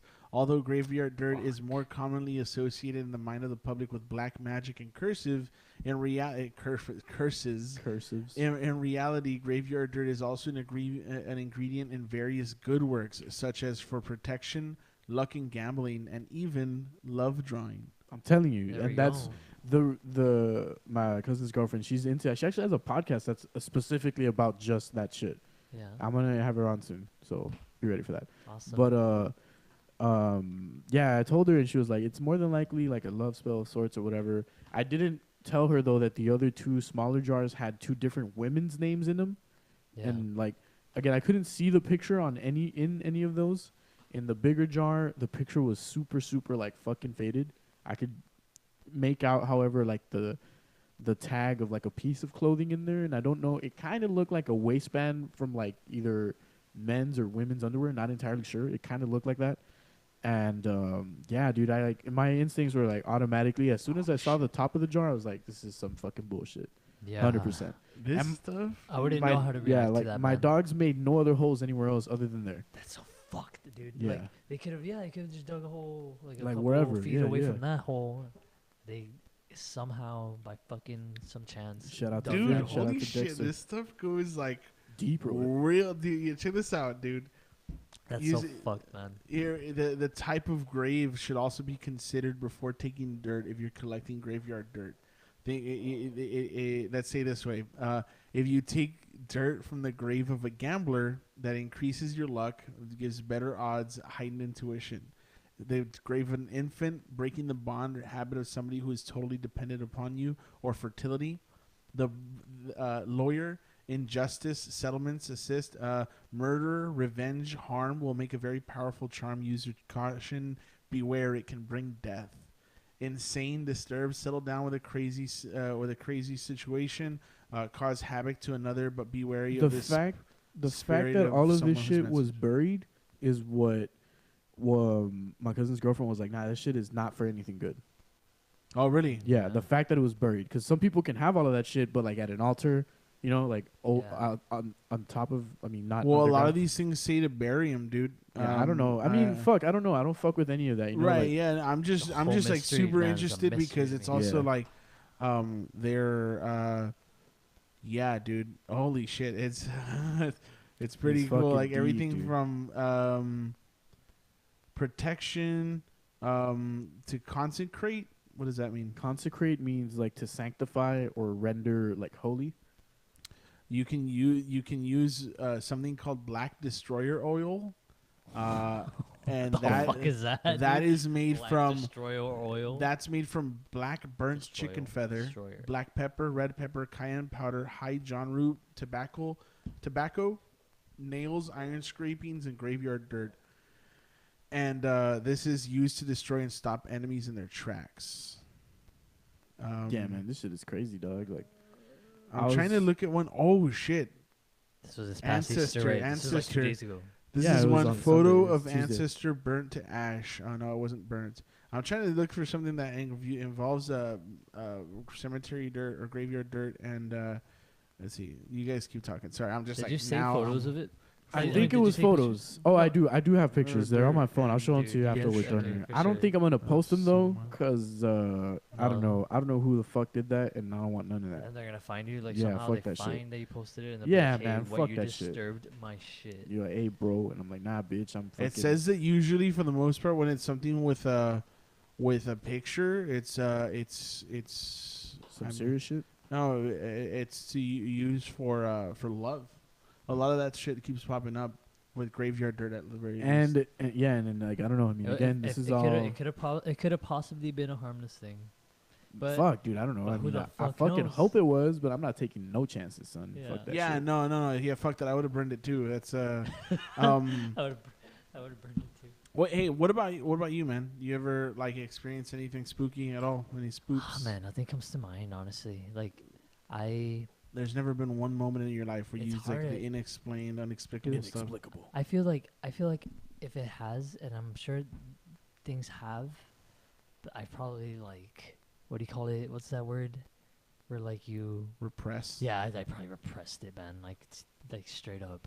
The only thing that comes to mind, which makes sense to me now today, or like made sense to me a long time ago, was but we were like kids, man. We're 10, or I think I was 10, and all my cousins are like 9, or another cousin was probably like a year older, and we used to live in a house in the back of my grandfather's business. He had a Mexican imports business, or he still has it today. We used to live we used to live on some land behind the business. And well, so that's a big place, man. Our heads play tricks on us so much. Like, you know, we made up stuff. You know, we made up like things. We're kids, you know. But I remember this one time we were, I think it was like a party, like, or a night, like a family, like garden style or something, like a night. It was in a night, and if you left the gate, you're like in the business, or you're just like in land. You'll just end up like away from the house, you know, in complete pitch dark. And I don't know what happens that my cousin or someone trips out. Like, we gotta go, we gotta run, run away, right? Because I heard something, and we're all kids, and we're like super scared. We're like tripping out, and then we're like, no, we gotta go see we gotta go see what happened. Like, I think I heard someone crying, or I think I heard someone scared, screaming, or like something, or asking for help. So we didn't even have any flashlights or nothing, right? So we're there in the darkness, and we're looking for whatever, trying to follow the sound. And like, do you hear it? But we're kids, you know, like, do you hear any of that? Like, now we gotta go back. We need some flashlights. And when we went back to get some flashlights, we went back out there, and there was this shed. There's like a restroom. It was restrooms. Okay. Like, it was a shed. Where was this? My grandfather has a Mexican import business. Oh, okay. No. So it's just a bunch of land. Like, is it like here in Laredo, or? Yeah, it's here in Laredo. Okay. And I don't know what happens, right? Like, that we're like walking with those flashlights, and we end up in this shed, which was kind of, I think, like, I don't remember how long it had been there, but it was kind of new to me. It was maybe like a good couple months. And we were at the door at one of I think it was the men's restroom or the women's, I don't know. And we're like, no, don't open it. You don't know what's, you know, like, what's there. And then you can imagine that we're tripping out, right? We're like all heated in this like thing that we're doing. And then they open the door, or someone like hits the door open, and then like the flashlight is immediately like pointing at the wall. And the first thing we see is a handprint on the wall. Like, we see a handprint, and it's red, and it's smeared. What the fuck? Yeah, and then we immediately fucking started screaming and ran the fuck out of there, and we're like running for our lives, like in our heads, like fucking scared, going. And then we ran back to the house party. My fucking parents or my tios and tias, like, I have a big family. They're all there, like, fucking hanging out and drinking some brews, fucking chilling. And then we just show up fucking terrified, dude. All of them, like my parents and my cousins and my uncles are just like, what the fuck's going on? Like, what's wrong with you guys? And we're we saw a hand, I don't know why. We thought it was blood. And it makes sense to me today that it was possibly paint, like red paint. Yeah, of course, right? And I don't know, I'm thinking of that story because that's one of the first times I remember like being like scared, fucking terrified. Fuck. Yeah, because we didn't know that, we didn't know that. And we opened the fucking door with like this like sense in our minds, like, there's gonna be some there's shit. something going on. Yeah. Like, something's fucking happening, something scary. We're hunting this shit. I was like super into that like childish like sense of like not what would you say, like, just like terror, dude. No, not terror way, like your terror. It starts first with like your curiosity, and then it just like like you said, you're already like expecting something to be there. And, but and like, sure so you enough, didn't go back to check or anything? No, then I don't think we went back. Not us. And then I don't remember, like, I remember that stayed in our heads for fucking like years. And then I don't even know if we ever talked about it, like, to where like, dude, it was probably paint, because I don't remember having that conversation with them. But I came up with that thought, like, eventually, like, so no closure, dude. Yeah, there's what no if closure. There was a murder, right? Dude, yeah, exactly. You heard point the flashlight a little bit lower, dude. You've just been someone there. Dude, it's scary, actually. Is it like close to the border and stuff, or no, is it it's actually like here further by in Saunders. town? Oh, okay. And I scared the shit out of somebody not too long ago, actually, because I was sick, and I had this. Now that I think about it, it was really fucked up. I had this I had a stomach flu, I had a stomach virus, and I was just like puking all day, and it was like the worst time I've had in a really long time. Yeah. And at one point I woke up really fucking fast to go to the restroom, and when I like walked into the restroom, whatever, I didn't even bother turning on the light. I just went and I puked in the shower because I knew I wasn't gonna have enough time to like reach the toilet. I would have ended up puking all over the toilet. I've done that. So I puked in the shower and all that stuff. I was just there for a good while, like, and then I was like grabbing onto the wall, fucking shirtless, just like eyes red and like dying from like puking so much. Fucking zombie. And then like I just hear the door behind me, like, and they turn on the light, and I'm just like, I'm turning around, like I thought it was Kiana at first. It was her roommate. And he goes, "What the fuck?" And I'm like, "Help me! I need water." And but I just scared the shit out of him that time. I could just imagine like if I would have ran into that kind of stuff. You know what's weird is as you were telling me that story, I got that feeling, dude. It was a good feeling, like feeling of like me being with my friends in a situation where we were expecting to be scared, and it's like we were looking for something to be scared from or by. Yeah. I remember one time I went with Nichols and I want to say Mikey also. Is it two friends that we have that we've had on the last couple of episodes.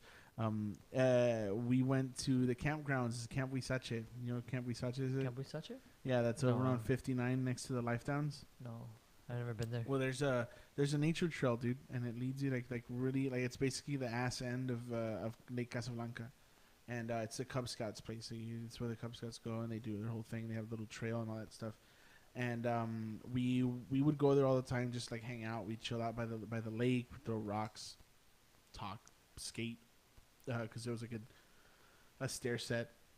Excuse me, and I have hiccups.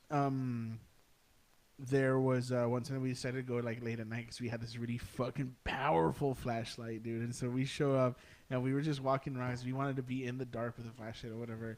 And it just got like when you get into the nature trail, there's a part where it's just like all the mesquite, like all the trees just like coating everything, so you don't even see any light coming in from the from the moon. Like it's pitch black there. So you're just relying, you're focusing like your sight on whatever is in that little cone of light from your flashlight. And I remember one time I was like we were there and we were like going and we were like scanning the whole area or whatever, and we kept walking. We wanted to make it as deep as we could before we like chickened out and decided to go back. And there was at one point I remember we were going and we were scanning, and we end up hitting something, and the eyes, they like gleamed, you know, like when light hits like some eyes, they gleamed, and then I went back and it wasn't there anymore. But it was the fucked up thing was that it was like eye level. It wasn't like, you know, from like an animal or anything like that, dude. So it was like it wasn't because like I don't know how high, like I've never been up. It can be rather tall. Maybe. Yeah. Well, we did that, and then like it was like eye level, and then we went back to look at it. And we were like, "Holy shit! Did you guys see that shit?" And then we started hearing like, we're like, "Fuck that! Like, let's go, dude, let's go!" So we like walk out of there or whatever, and we left. But it was never anything like confirmed spooky or anything. It was just like really weird encountering something like that. But that I used to always love that feeling of like, holy shit, like I'm scared. Like that's why everybody like thrill seeking kind of stuff. I loved it too, man. Like me and my cousins did that for so long. Like when we were little, we always like every time we get together, like my tios and they would take us to their house or they'd come over to our house. We were always on some thing like that. We always wanted to go see what's up. Shit. It was fun, dude. Fuck yeah, dude. Childlike curiosity, man. I loved it, man. And a lot of the movies that we would make, home movies that we would do together, were on some dumbass shit like that, dude. Like we made our own version of like the Blair Witch Project and shit. Yeah, like we made tons of them, dude. It first started with a hand recorder. We called it like Blair Witch Project 3 up to like 4 or 5 and like 7, and then when we finally put it into a video, it was like Blair Witch Project 8, and then we did like Blair Witch Project 9 and then 10. I think it ended at 10. No, it ended at 11. That's fucking awesome, dude. And I remember we tried doing a 12. We never did it. Like we never finished it. And I remember we made one called Area 51 and shit like that. You know, we were always on some like Area 51, on some baby. shit like that, trying to create something like that was just it was fun and like weird because it was even scaring us. Like we were just like, what are we doing? Like we were little kids, like just messing around, and it's a trip, man. Like when y'all started telling me these stories, I was like, oh, dude, like I forget how like it feels good sometimes when like you get goosebumps. You when get you're scared, yeah. Like I was getting those chills right now when y'all were talking about it. Like, I'm gonna show you the. I'm gonna show you the pictures right now. There's some like I don't know, man. It's weird. I guess it's like that seeking, like that thrill and like the otherworldly stuff. It's always just kind of like intrigued me. I've always approached it with a shit ton of skepticism, which is why sometimes I'm like not super scared of it. But then there's things where it's like once you encounter it and once it happens, it's also kind of like damn, you're faced at the crux of like whether now you have to believe or not. And if you don't, there's no way to explain it. Yeah, and like that, like with like Josh, like quick action, like I'm gonna find out what this is, I'm gonna burn it. I would have like wanted out of curiosity to find out what's in there. I would have inadvertently opened that shit up and like me too brought something into my place, dude. Like me too, straight up. And just out of curiosity. Nah, man, I've seen the movies, baby. I know. And the thing is that like so there was like the whole thing that was kind of like weird in my place is that we didn't know what was in the attic. So, oh shit! Real quick. I was telling the story today to my cousin. He came over to visit in the morning. We had like a little breakfast, coffee, and shit. And that was his first thing. He's like, "Have you checked the attic?" And I was like, "Motherfucker." What, here? You have an attic here? This space? I think so. I think it's like right in this at the end of the hall. There's a little storage closet, and I think it's like up there. Yeah, dude. So that and no, so dude, don't do this. The same thing is that what we were told is like you need to check the attic, and the thing is that just have a fucking vague everything that kind of like that's kind of like caused any sort of like weirdness or whatever has always been like centered on the stairs, dude. Like that's like it's weird because it's like, in terms of the layout of my place, the stairs is like the spine because it's like everything is kind of like from there, you know. So it's weird that it like kind of originates from there because anything that we hear that's like really prominent that we know is like going on, it's always at the stairs. So one time I think somebody like told us while we were doing that. Oh, I'm not sure if you saw this, but when I first moved in there, at the time that we were living there was like me, Sarah, Vasti, and that was it. And I hadn't moved in yet, but we had some paranormal investigators come by, and they told us I was doing a live video, dude. It was about a year ago, actually, maybe. I did a live video, and I was like scanning the whole top area. And as I was doing that, like people had asked me, they were like, check the attic. So I boosted Kiana up on my shoulders. She got my phone and she put a flashlight next to it. And she was like that checking. And then we just watched the video afterwards. You can't see shit. You know, you really can't. And I haven't actually ever gotten like my step ladder and like gone up there to check it or anything like that. But like everybody's told me like, yeah, man, the attic, dude. Because Gabe actually, por vida, he had mentioned that one time he lived in his place and he had this thing that would happen where he'd hear like knocking on the walls and then he'd hear like whispering or like some talking. That's fucking wild. And they'd hear it like if somebody was like, let's say behind that door or whatever, right? They'd hear people talking or whatever, but he'd hear that sound from his wall. Now, the tricky thing is that scary, yeah. the tricky thing is that on the out. other Yo, side Gabe, of happy birthday, but fuck. Happy birthday. on the other side of that wall was nothing. It was basically like the outside of his bedroom wall, and he was on the second floor. So it's like there's nothing there. Or there's no way somebody can be talking, like standing outside and talking on his window. So he tells me like he like one day just got really annoyed with it, and because it kept happening, he'd wake up in the middle of the night to basically somebody having a conversation and like tapping near the wall next to him, like it was right near his head. And so the next day, like he asked somebody, and there was like a lady, I think it was like a curandera or someone, who was like telling them like, oh, you gotta check everything, every nook and cranny at your place.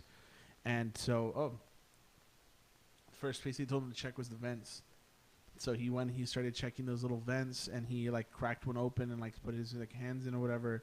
And the first thing he sees, he finds like a plastic bag, like a black plastic bag. And he was just like, all right, I'm not touching it. Like he knew something was in there. He was not going to touch it. Automatic, babies. So, so he tells like the lady or whatever, and the lady says like, okay, like put put on something like some gloves or like rub yourself with the lime or some kind of shit like that. Grab the thing, whatever, take it out, burn it, and then bless your place and stuff. Or do a limpieza, and so he told me that he took it out, and he said that like he burned it, and that day there was just a bunch of weird shit happening in his place or whatever, and then it just stopped.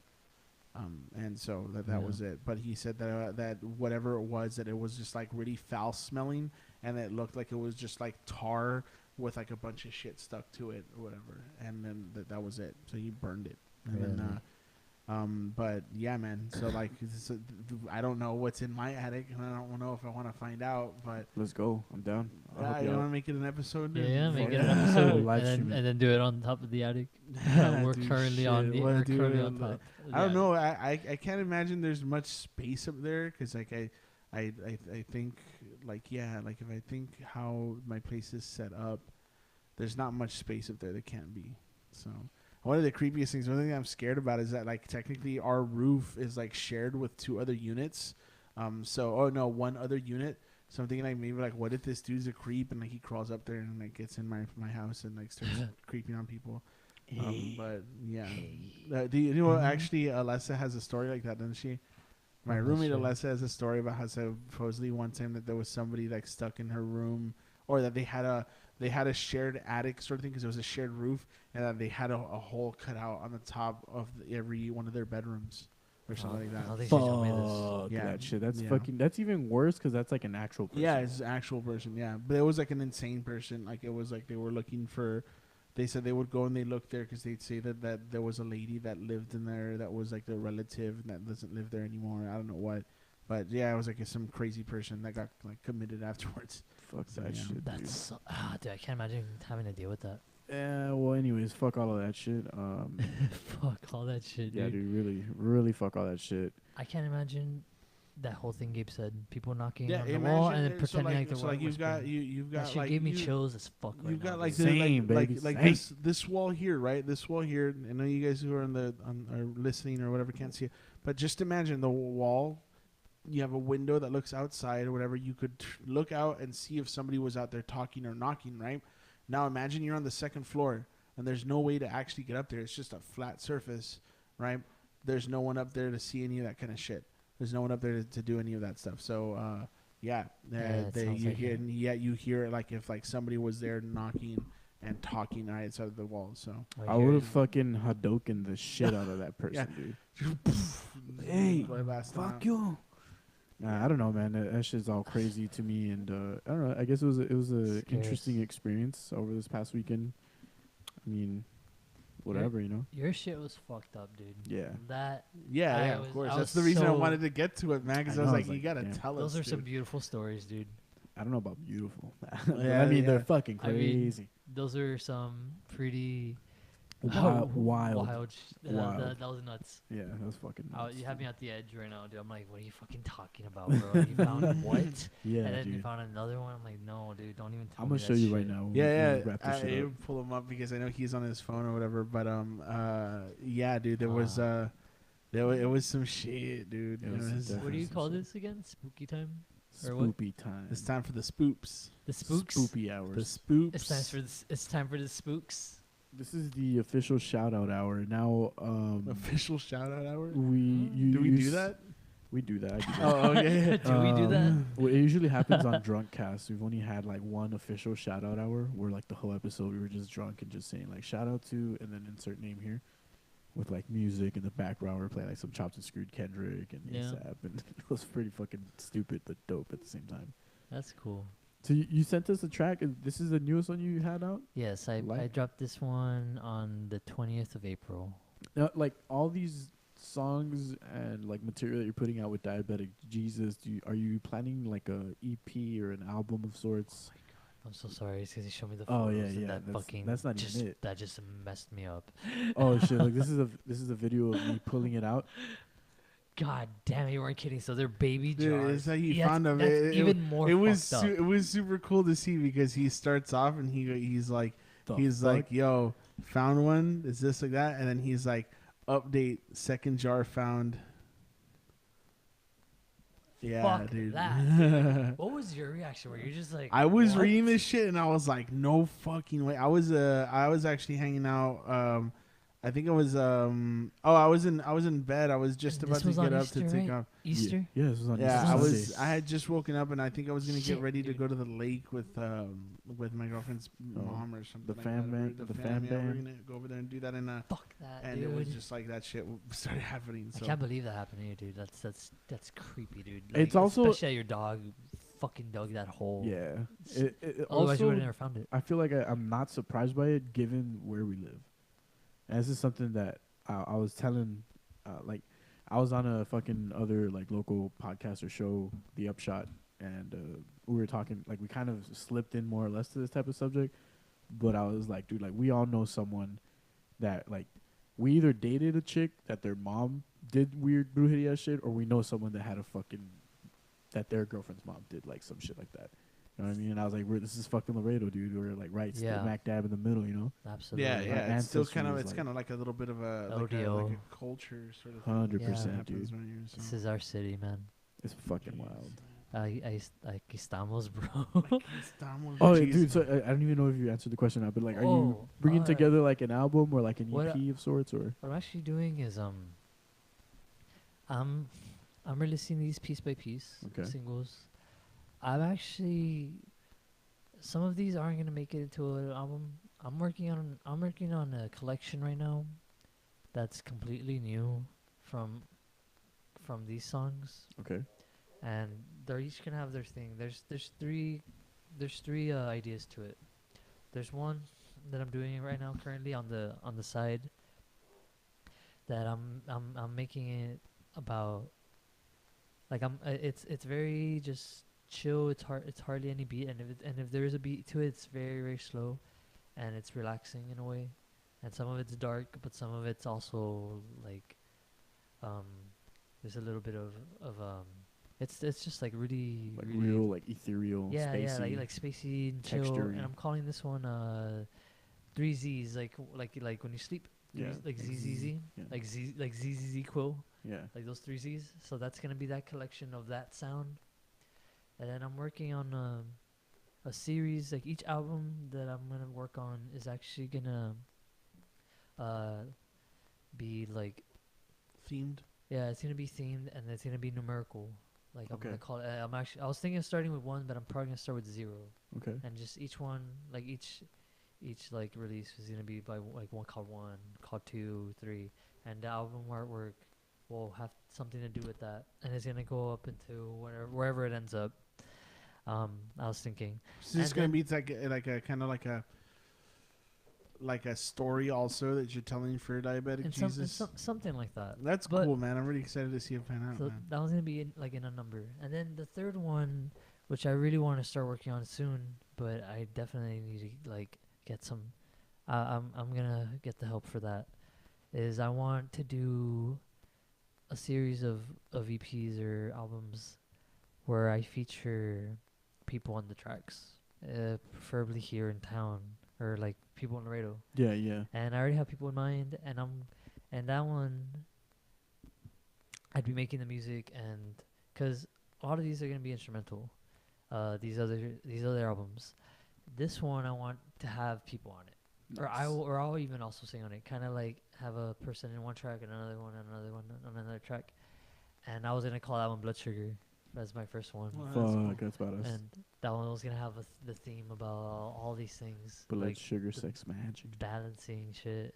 Yeah, like, and these three were gonna be like that. The first one being sleep music, put music to just put in the background and just chill out, Doze off. just and go to shit. sleep. Yeah, like especially for that kind of like mood.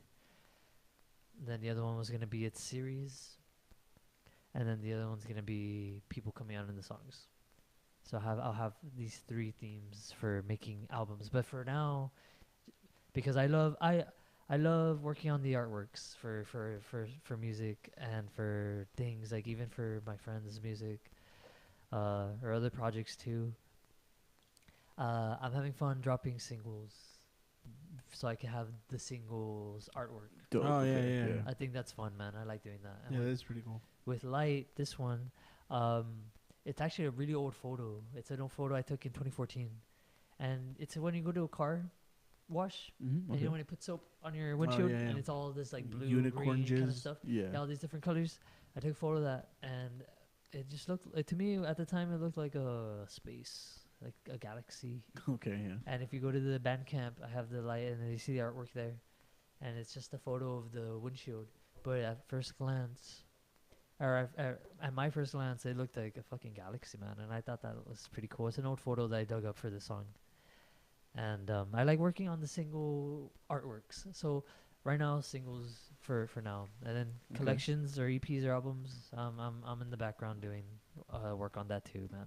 Where can people find all of this on Bandcamp? I just made a Bandcamp. It's called diabeticjesus.bandcamp.com, and then on the YouTube, I don't have a URL for it, but my username for that is Diabetic Jesus. Okay, cool. And the Instagram's also at Diabetic Jesus. I have an Instagram at Diabetic Jesus. It's very empty. I post mostly on my personal account, which I'm Raul Seca Jr. Okay. And that's my full name. I post all my stuff there instead of doing it in the other one. Okay. But I'm working on that one too, man. I haven't I haven't given it much life than I wish I have. Yeah, the social media is always a fucking bitch. Roger, any plugs? And you got any shows? You got shows to plug, dude. You have the Jux. Yeah, man. My most the one coming up the soonest is with you guys. Actually, the Thursday, May 2nd. I'm gonna be with you guys hanging at the comedy open mic at Cultura. Oh yeah. I'm straight up excited for that, man. That's nice, cool. dude. Thanks, I'm happy that you're doing that, because I'd never seen comedy at the Garden. Yeah. And when you told me you wanted to do that, I was like, dude, that's so. Well, cool. there's a show this Friday. The Radio Funny's putting it on. They were actually the first ones to do. Oh yeah, I saw that. It's gonna be comedy this thing weekend. there. Yeah. But I like yeah, that you're these are doing an open open mics. mic though. Yeah, like, the that's open what I mics like. will be the first one there. So. And then the mentality So you have. it's like an actual like set, or like a showcase. This Friday is an actual showcase. It's Okay. Kickstand. I forget who they're bringing down. I'm not gonna make it because I'm gonna be at where am I going? Amarillo. I'm gonna be in Corpus. Yeah, which so I would have loved to go. But I'd never seen comedy at the Garden. gonna be at my so house, Thursday, the show with you guys is gonna be my first time seeing comedy at the Garden. I'm super stoked, man. Fuck yeah. That's on May 2nd, and then after that, it's not. The next day, May 3rd, it's not set in stone already, but I think it might happen. It's gonna be a show at the Classic Tavern, because I ran into the owner this past weekend. He's an old friend. He actually invited me to play for his opening, or not his opening, but like his first week open Classic Tavern back in 2015, I think. Okay. Dope. I was doing a project with my pal Ken Wolf and my friend Jesse. We had like a blues band thing going on. We were just like doodling around. This guy Ken actually taught me how to, or he showed me things on the electric guitar that like made me want to play the electric guitar even more, and then made me like explore the electric guitar even more with that. And then I haven't been there. I played shows there at 2015 with this band. We called it Third Shift because we were always up so late, jamming out. And I ran into this guy, so I might, and he hadn't seen me in years. I was like, dude, I'm down to play at your bar. Like, again, it's been like almost 4 years. Damn. Yeah. So I might play there May 3rd, the next day after the comedy event. Okay. May 3rd. And then May 4th, we might throw a house show because May 5th is my birthday. Oh So shit. Saturday night, May 4th, at a friend's house down the street. We don't know. We don't have the details all the way set yet, but it might be me. It might be Varia, my friend Augustine. Might be my creature might play. I'm not sure who else is gonna come in on board. I wanted to throw a house show. Sing some Radiohead. Do it, dude. I'm down. Like birthday show as fuck. That's what I'm saying. Birthday show. Welcome. Who's fucking down? And then you said you were down for that radio show. Yeah. Me and Memo are working on that. We're just gonna set a date and get that going. That'd be fun. Dude. Some people are down as fuck to. We're just Radiohead tribute night. Sing some Radiohead songs. I can sing the fuck out of Creep, dude. Hells yeah, I'm man. sure everybody's gonna be competing for that one though. And then what are the shows you got? Oh, then that whole thing is a whole weekend, Thursday, Friday, Saturday, and then the weekend after that is a Saturday. I'm playing twice in one night.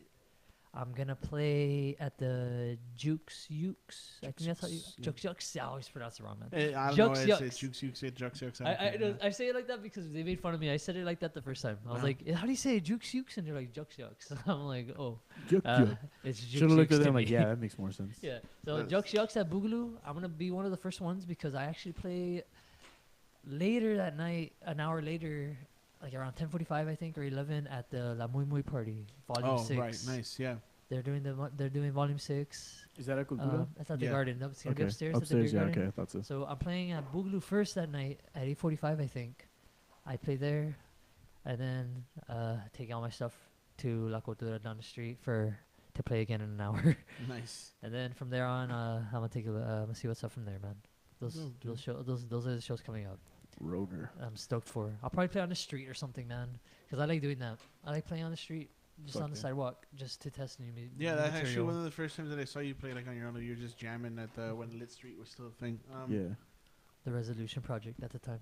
The thing with that project was I told myself what I wanted to do is get all my shit from my house, all the instruments that I have, take them to where they have me for a show, and see what I can do, and have zero idea what I'm gonna do for the night, because I never had anything set in stone. Like, so I would plug in all these fucking instruments together, and all these instruments, these loopers, and I would have my djembe drums. I had like these hand drums.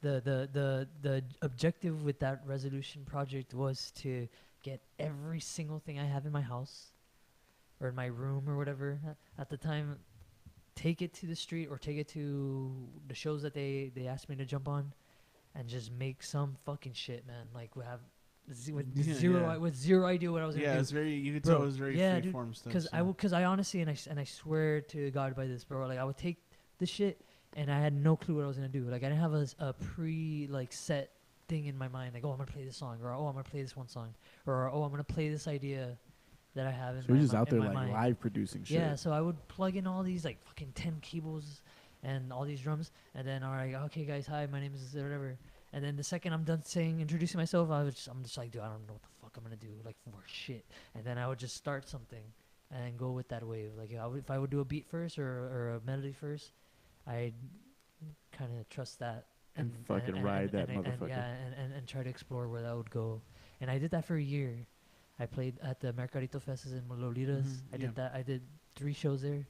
The spring, fall, and winter Mercaditos in 2017 at Lolitas. I took that project, and they would look at me like, dude, what the fuck are you doing, bro? Like you have like 4 keyboards. You have like 4 drum machines, and like 5 fucking. Do you have any recordings of that or somewhere that we can find them at? I don't. No, honestly, I think I do. I might. I don't have them online. I have them like to myself. Let us know so that way we can add that stuff to the show notes. So any links that we have that you can do that, we'll do that. That was the Resolution project, and then I abandoned that project shortly after I started Diabetic Jesus. And Diabetic Jesus was a concrete where I actually did have songs that I wanted to do, and in a completely different mood too. Like, cause what Resolution was it had its the idea for it was like an atmosphere for video game imagery in my mind that I'd make up for like whatever would come like in my head. I would just kind of go with that mood. And so it was very video gamey inspired, like live improvisational video game inspired kind of sounds. And I remember I would even play it at my old restaurant that I used to work at. I used to go to. I used to work there. I worked there for a little more than a year. I remember they invited me for a few times to play that project, and they stared at me like, "Dude, what are you doing, bro?" Because I would take like 3 electric guitars and fucking like my amp. This is science, dude. And they're just like, "What the fuck, bro? Like, what are you doing? Like I expected you to play like Mana or something like on your acoustic." Because I remember they told me this shit. Like, bro, I thought like when we asked you to play, like, we didn't think you were gonna bring like all this mugreo, you know. And then I stopped doing that project. And then I took a break for a couple months, and then I brought Diabetic Jesus to your house, man, for Halloween. That was the beginning. Yeah, dude. That's a more concrete thing. That's a more like, oh, I do centralized where you have like actual objective. And I do love to, like how we were talking earlier, like when you have an idea, because what I love to do, what I do with this project is I have a base and even every now and then I'll even modify that bass of the song, not bass like bass guitar, like a bass to the song, and like the foundation. yeah, and then I have what I'm gonna play, but I also like I like to throw my different spins, like when I feel I have another idea for it, and then I'll improvise to my songs, or give it a spin here and there differently, with different shows, and Fuck yeah. so like I do that with Diabetic Jesus. I have the songs, and sometimes if I'm in the mood for it, I'll do a live song, like my old school resolution way of looking at making the song, or performing the song live. Just sometimes, and I think I'm gonna do that for the Dude, for I'm the comedy super one. down for it, man. Yeah, The comedy one, I wanna do Fuck that. with shit live. I wanna make it uplifting. Well, that's the whole miss the point of shit. it. Comedy, improvisation. It starts at 9:30? So. Yeah. So again, thanks very much for being on, man. Thank you guys, go. man. You remember you can check out Raul's stuff, aka Diabetic Jesus, at Diabetic Jesus on Bandcamp. Do you have a Facebook yet? I don't. Okay. But it was actually reminding me today. I was tagging it. It's like, hey, make a Yeah. Facebook page. I'm like, Make okay. a Facebook page eventually, and then check him out on YouTube and Instagram as well. And catch him at the first. You got a couple of shows. We catch him the first show, the soonest show that's coming up, May 2nd at the Mic Drop. I will be there hosting alongside Francisco Flores. This is an open mic. Sign up time is at 9:30, which is also when Raul's going to be playing, and then or Diabetic Jesus is going to be playing, and then the show time for the comedy starts at 10:30. And again, I'm hosting that alongside Francisco Flores. I'll be in Amarillo this weekend, August 27th, I believe, 27th. That's Saturday at Bodegas. I don't know April anybody. 27th, by the way. Yeah, April 27th. I don't know anybody in fucking Amarillo, but I will be there, be hosting. This is the longest set that I'm going to do as of late. I'm super ready for it and super pumped. Hell yeah, man. I also got booked for my first show ever in San Antonio. Not an open mic, not a little Like an actual an showcase? actual show. Fuck Good yeah. I'll shit, be man. at Bar America on May 4th, and that's gonna be in San Antonio, Texas. I'll be opening. I'll be doing a feature spot for Ponchi Herrera, who's another Laredo comedian. I think he's out of El Paso now, but he's a very funny dude, and he hit me up. Actually, it was very endearing, that moment. I'm just gonna say it just a little bit, like toot my own horn a little bit, but he messaged me and he was like, "Hey man, so I want to put you on this showcase in McAllen on this day, on Wednesday." I said, "Cool, dude, I'm super down." Then he messaged me back saying that I can't because I had just done Cine Rey in McAllen that same. I mean, not like maybe like 3 or 4 weeks ago. So he told me that I can't perform there so soon. So he told me that never mind, that he said he was a really big fan and that he wanted to put me on in San Antonio. So I was like, shit, dude, whatever you want to put me on, I'm 100% down. He just messaged me that you do 15 minutes. Yeah, of course. So I will be in San Antonio that day.